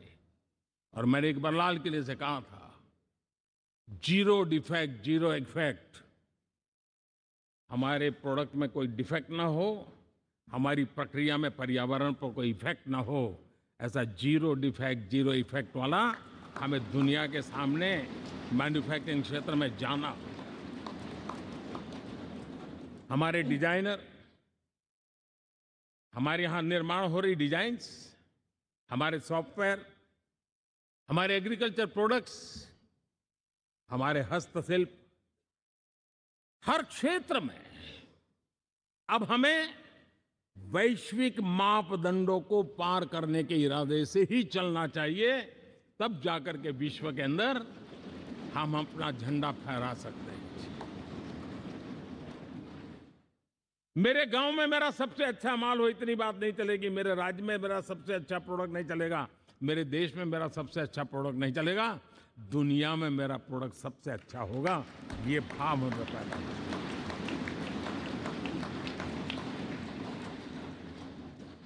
हमारी यूनिवर्सिटीज दुनिया के अंदर टॉप रैंकिंग में आए, अब इसमें हमें पीछे नहीं रहना है। हमारे शिक्षा जगत को नई नेशनल एजुकेशन पॉलिसी मिली है, एक खुलापन है, सर्वस्वीकृत बनी है, उसके सहारे अब हमें चल पड़ना है। और दुनिया के टॉप मोस्ट यूनिवर्सिटीज में अभी जब G20 में विश्व के मेहमान आए तो मैंने नालंदा की एक तस्वीर रखी थी वहाँ, और जब मैं दुनिया को कहता था 1500 साल पहले मेरे देश में दुनिया की उत्तम से उत्तम यूनिवर्सिटी हुआ करती थी, तो उन सुनते ही रह जाते थे। लेकिन हमें उसे प्रेरणा लेनी है, पर प्राप्त तो अभी करके रहना है, ये हमारा संकल्प होना चाहिए। आज हमारे देश का नौजवान खेल जगत के अंदर दुनिया में हमारी पहचान बना रहा है। टियर 2, टियर 3 सिटी से, गांव गरीब परिवारों से, गांव से देश के नौजवान, देश की बेटे बेटियां आज खेलकूद के जगत जीवन में हमारा नाम रोशन कर रही है। लेकिन देश चाहता है और देश का संकल्प होना चाहिए कि अब खेलकूद के हर पोडियम पे हमारा तिरंगा भी लहराता होगा।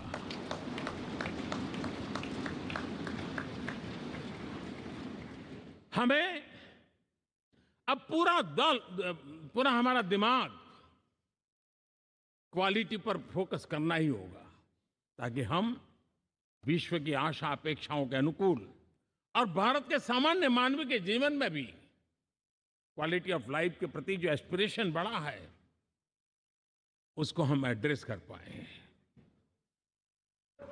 और जैसे मैंने कहा कि हम भाग्यवान हैं कि हम उस समय काम कर रहे हैं जब समाज अपने आप एक एस्पिरेशनल सोसाइटी है। हमारा और भी एक भाग्य है कि हम उस समय हैं जब हिंदुस्तान युवा देश है। हम दुनिया में सबसे ज्यादा जन आबादी वाला तो देश बने ही हैं, लेकिन सबसे बड़ी आबादी, उसमें भी सबसे युवा, ये पहली बार हुआ है।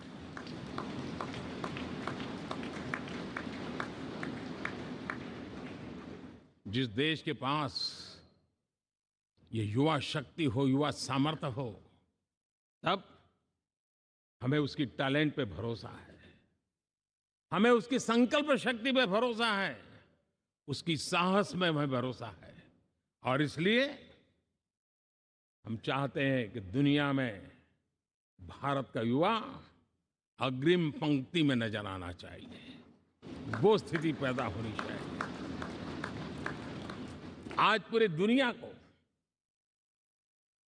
स्किल मैन पावर की बहुत बड़ी जरूरत है और भारत विश्व की इस आवश्यकता की पूर्ति के लिए अपने आप को सज्ज कर सकता है और उन आवश्यकताओं को पूरी कर करके दुनिया में अपनी एक जगह भी बना सकता है।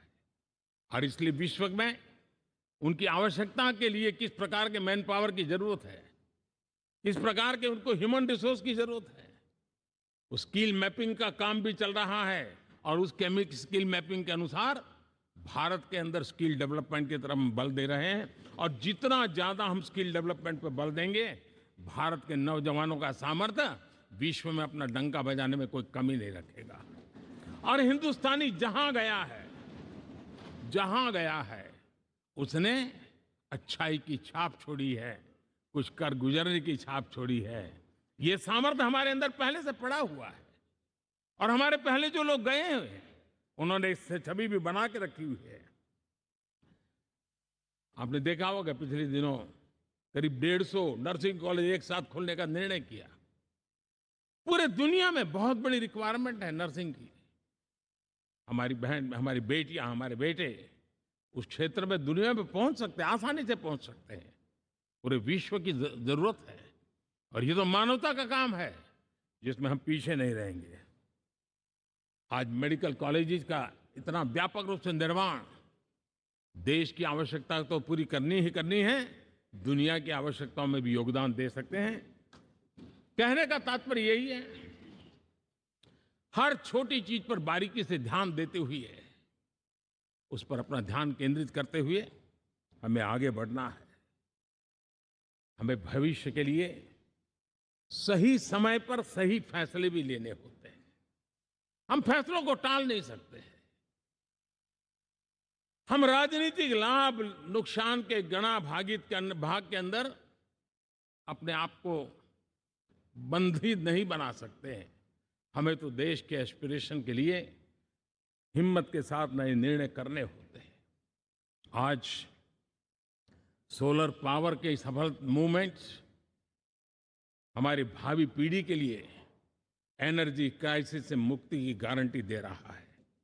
आज मिशन हाइड्रोजन आने वाले दिनों में जो एनवायरनमेंट की चिंता है, जो टेक्नोलॉजी में बदलाव आ रहा है, उसके समाधान का रास्ता देने का सामर्थ्य रखती है।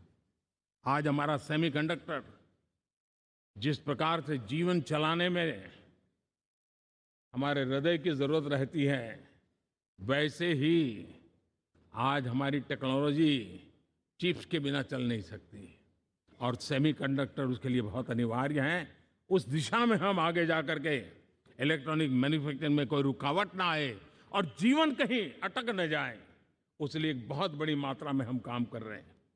जल जीवन मिशन, हर जिले में 75 अमृत सरोवर, हमारी भावी पीढ़ी को, हमारे बच्चों के भी बच्चे, उनको कभी पानी के बिना तरसना न पड़े, इसकी चिंता हम आज कर रहे हैं। विश्व के बाजार में हमारा हर व्यापार कारोबार पहुंचे, कॉम्पिटिटिव ताकत के साथ खड़ा रहे, लॉजिस्टिक सिस्टम को और अधिक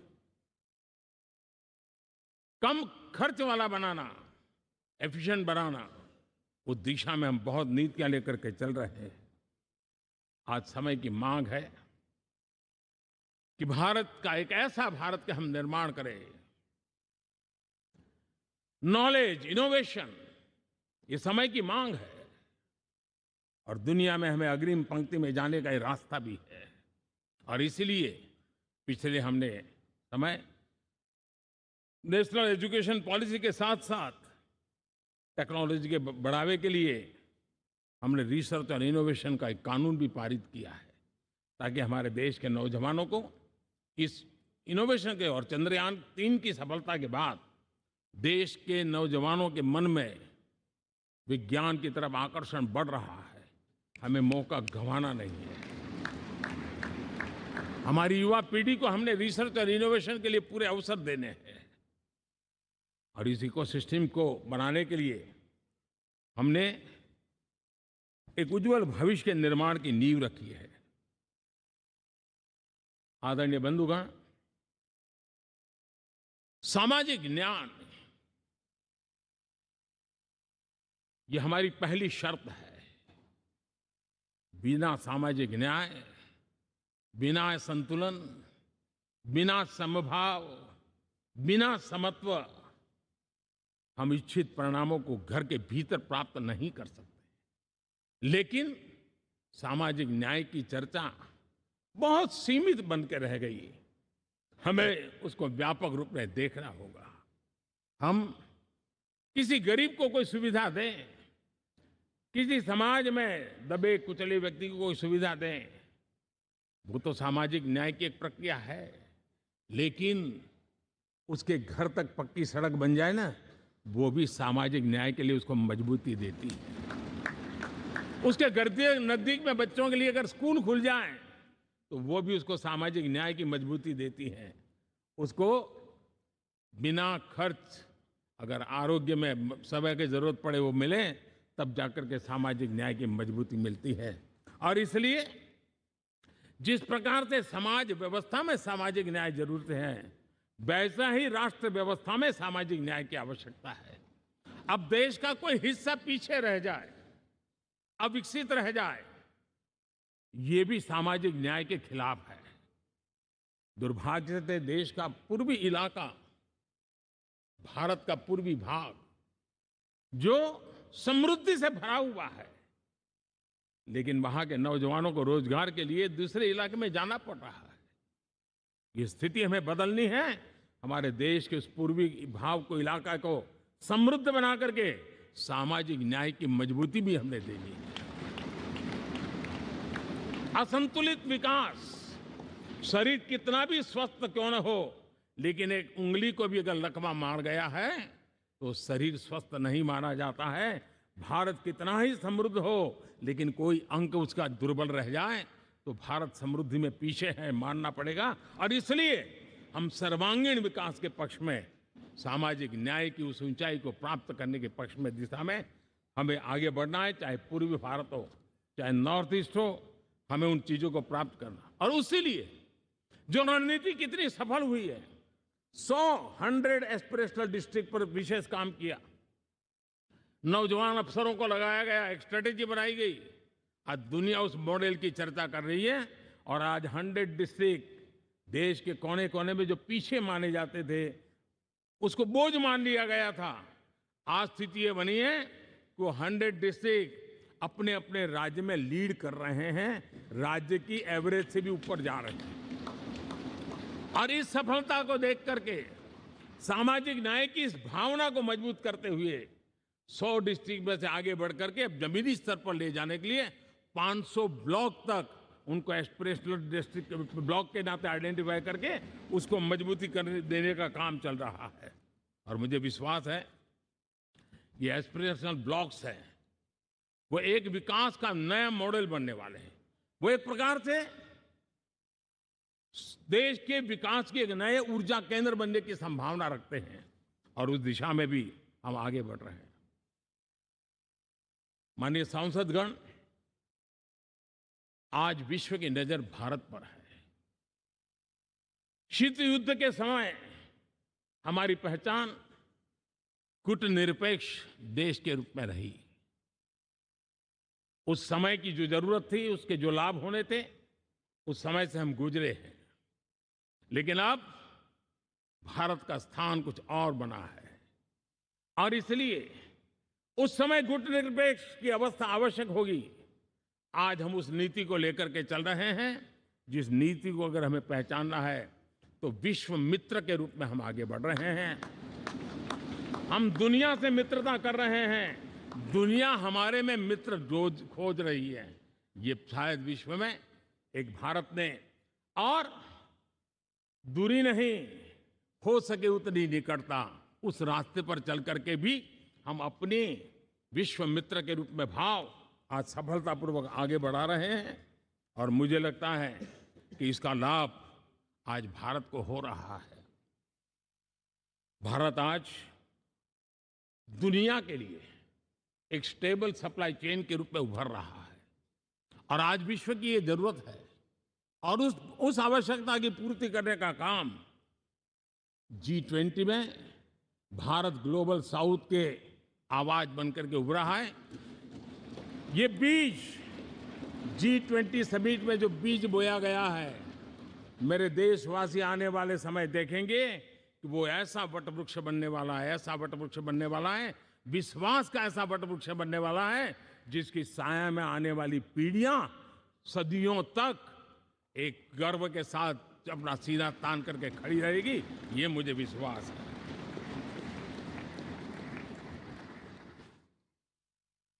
इस G20 में एक बहुत बड़ा काम हमने किया है, बायोफ्यूल अलायंस का। हम विश्व के नेतृत्व करते रहे, दिशा दे रहे हैं और विश्व को बायोफ्यूल अलायंस में दुनिया के सभी देश देखते ही देखते उसकी सदस्यता ले रहे थे और एक बहुत बड़ा आंदोलन खड़ा होने जा रहा है और जिसका नेतृत्व ये हमारा भारत कर रहा है। छोटे छोटे महाद्वीप, उनके साथ भी आर्थिक कॉरिडोर बनाने की दिशा में हमने बड़ी मजबूती के साथ कदम उठाए हैं। आदरणीय बंधुगण, आदरणीय उपराष्ट्रपति जी, आदरणीय स्पीकर महोदय, आज हम यहां से विदाई लेकर के नए भवन में जा रहे हैं, संसद के नए भवन में बैठने वाले हैं और ये शुभ है, गणेश चतुर्थी के दिन बैठ रहे हैं।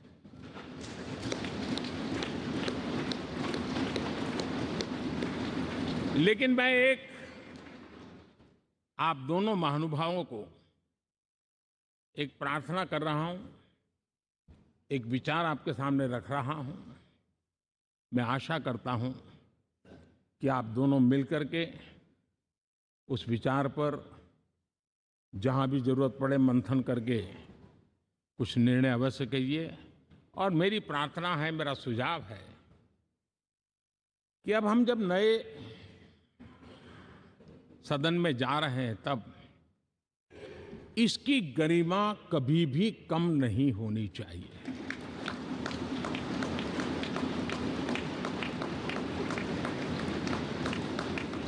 इसे सिर्फ पुरानी पार्लियामेंट कह करके छोड़ दें, ऐसा नहीं होना चाहिए।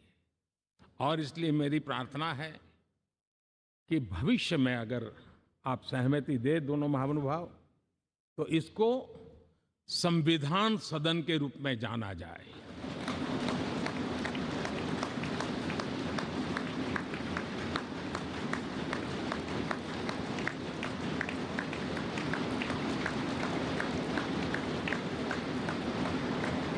ताकि ये हमेशा हमारे रक्षा के लिए हमारी जीवन प्रेरणा बनी रहेगी।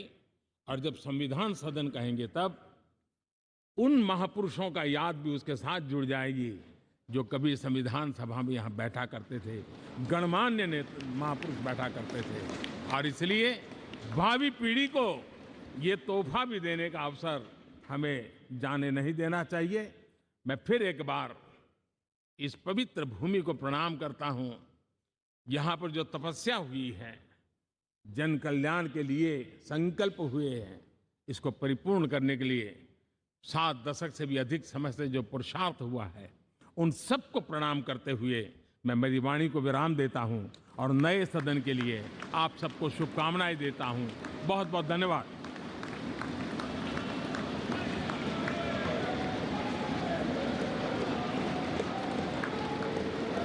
बहुत बहुत धन्यवाद मान्यवर।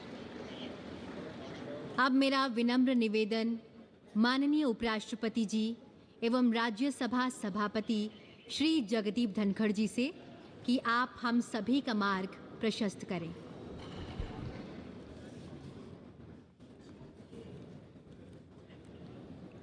Honourable prime minister of Bharat Shri Narendra Modi ji, honourable speaker Lok Sabha Shri Om Birla ji, Shri Pralhad Joshi ji, union minister of parliamentary affairs, Shri Piyush Goyal ji, leader of house Rajya Sabha, honourable ministers, Shri Adhir Ranjan Chowdhury, leader of opposition in Lok Sabha, Shri Mallikarjun खड़गे ji, leader of opposition Rajya Sabha, honourable deputy chairman Rajya Sabha and honourable members of parliament. Ganesh Chaturthi की सभी को हार्दिक शुभकामनाएं।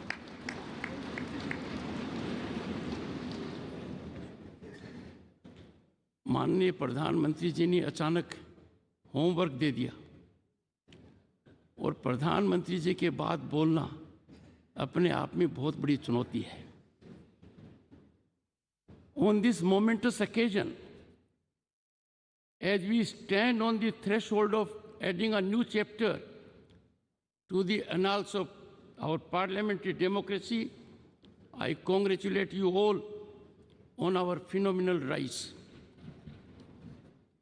We all are indeed privileged to be witnessing this history in the making as we bid adieu to this magnificent parliament building which houses both the chambers of our parliament and this imposing central hall and move to the new one.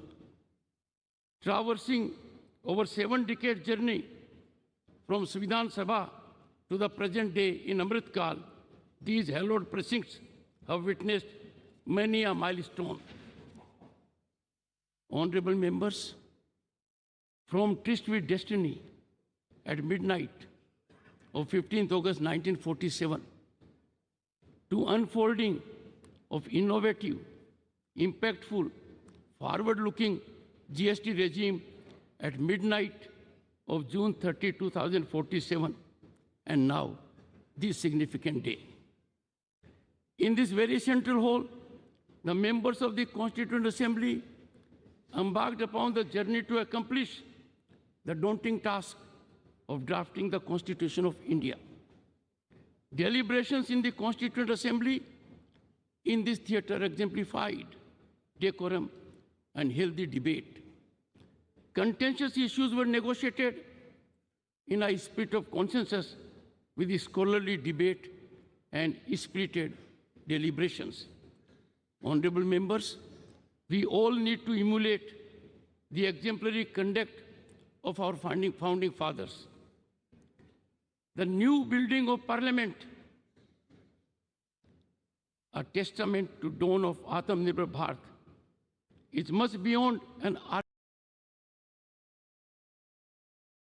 it's better to be known by your failures in my profession than to be known by your successes. Every intelligence agency's nightmare is that there is a mole. How many of us know that in Kargil, the BSF was manning the heights and not the army? Mr. Morarji Desai, he told Zia-ul-Haq, we know about Kahuta. We handed over that tape, Musharraf talking to General Aziz Khan. The Pakistan army finds Kashmir as a useful tool to retain supremacy in Pakistan. 2006, Bombay bomb blast. We did nothing. 2008, that horror of Mumbai, we did nothing. We've never ever retaliated in the manner that we should have. The message must reach those who take decisions there. Like Balakot would have hurt them because it's the message that is important. Uri was another message that was important. We have the ability to do it, and we will do it, and we will do it again. When this Kargil review committee was going on, and we're coming towards the end, this senior officer comes to me and says, what you're saying is right, but you'll have to take the rap. They're hilarious movies. You only see them as a comedy, it's okay. If it is an operation that you go and suborn that girl, it's different. But if he does it on his own, he'll be shot if he does that. Namaste, Jai Hind. Welcome to another edition of ANI Podcast with Smita Prakash. What is a spy like? Is an RAW officer somewhat like what Salman Khan was in Ek Tha Tiger? Or something like Akshay Kumar in Baby? Or is an RAW agent somewhat like Alia Bhatt in Razi? Is the Bollywood depiction of R&AW very accurate, somewhat accurate, or totally different? To answer these questions, we have in our studios former Chief of the Research and Analysis Wing, Mr. Vikram Sood, who retired as a career intelligence officer in 2003 after 31 years in the R&AW. Mr. Sood is an advisor at the Observer Research Foundation and has authored 2 books, The Unending Game, a former R&AW chief's insights into espionage, and The Ultimate Goal. Mr. Sood, thank you so much for being part of the podcast. My team has been wanting to have you on this show for a long time, and I'm glad that you found time to come to the studio here in Delhi and talk to us. So I will begin with your books and then get to the meatier stuff after that. So The Unending Game, in this one, it was very interesting, especially the Kashmir parts, for some of the stuff which you don't speak about, but you hint, and this one about narratives, The Ultimate Goal. So for viewers, listeners, do buy this book, The Unending Game, and the other one is The Ultimate Goal. Both are available on the net. You can just buy this or in bookshops. So tell me, Mr. Sood, how difficult was it to actually post-retirement to come out and write about your life? You haven't written so much. It's not a personal kind of a story. It's more like, a professional point of view. So was it difficult to get down to doing this? It was, because I'm in service, you're used to writing short notes. Right, and the higher up you go, you have a 1-pager or a page and a half of the PM. From there to graduate to writing articles first, which I did in the Hindustan Times and other papers. Then I moved on to bigger essays and journals. Then one day somebody suggested to me, I think, that why don't you do a book on the basis of all your articles? I said, no, that's not really interesting, because those are time-bound things, Their relevance is over 3 months or 4 months after I've written. So there has to be something more. Then she said, why don't you write a book on the intelligence? I said, I can't write a book on RAW. I won't be able to do it. It's not my belief that I should write. But I actually gave the idea of the narrative story first. I said, let's do that.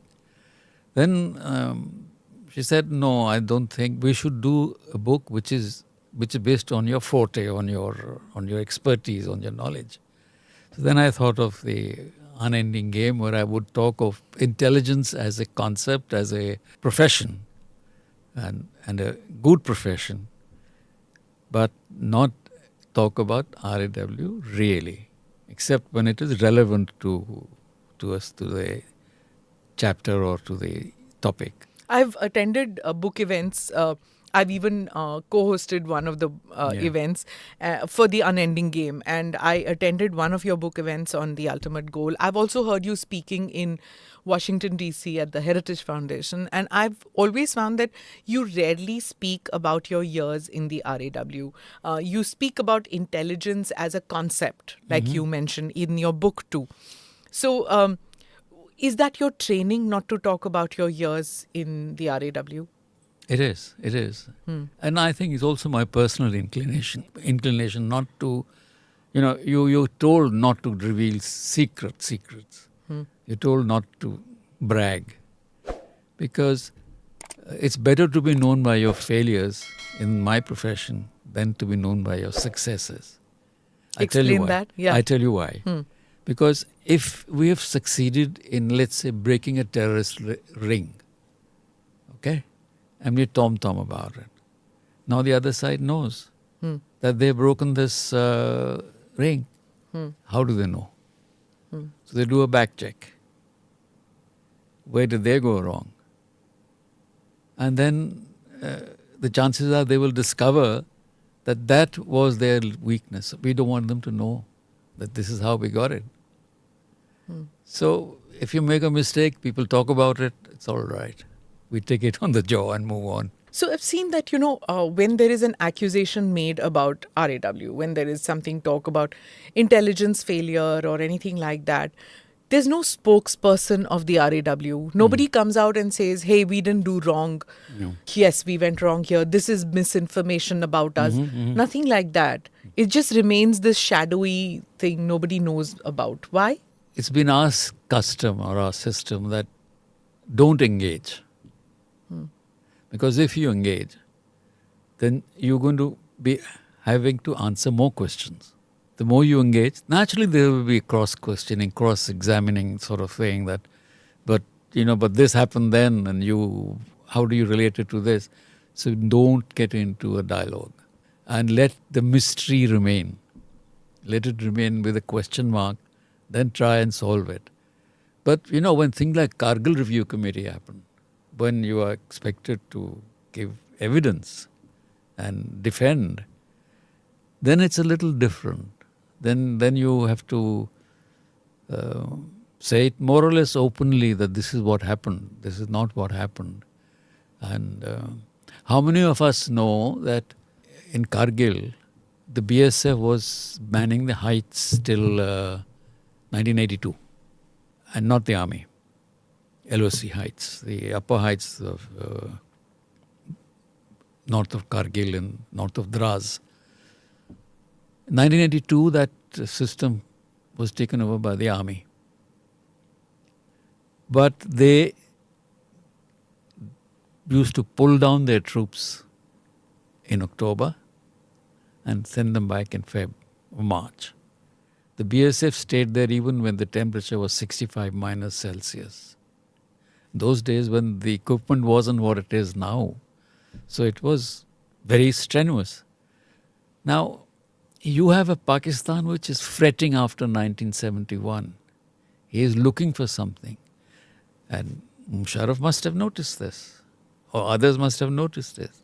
In fact, they had prepared a plan and Benazir Bhutto turned it down. She said, what if the Indians react? What will you do? To which Musharraf didn't have an adequate answer and they shelved it. But they resurrected it in 1999.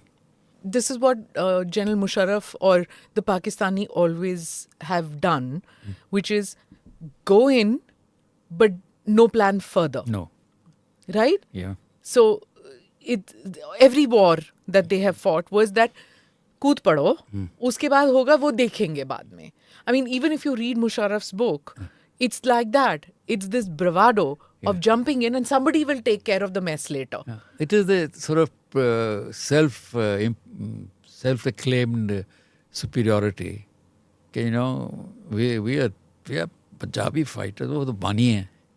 Yeah, what is this thing about Indians being baniyas? And so look down upon them? Look down upon them. But why should you... I think it comes out from the pre-partition days. where the moneylenders and the shopkeepers were all Hindus, mostly. And the Muslims weren't there.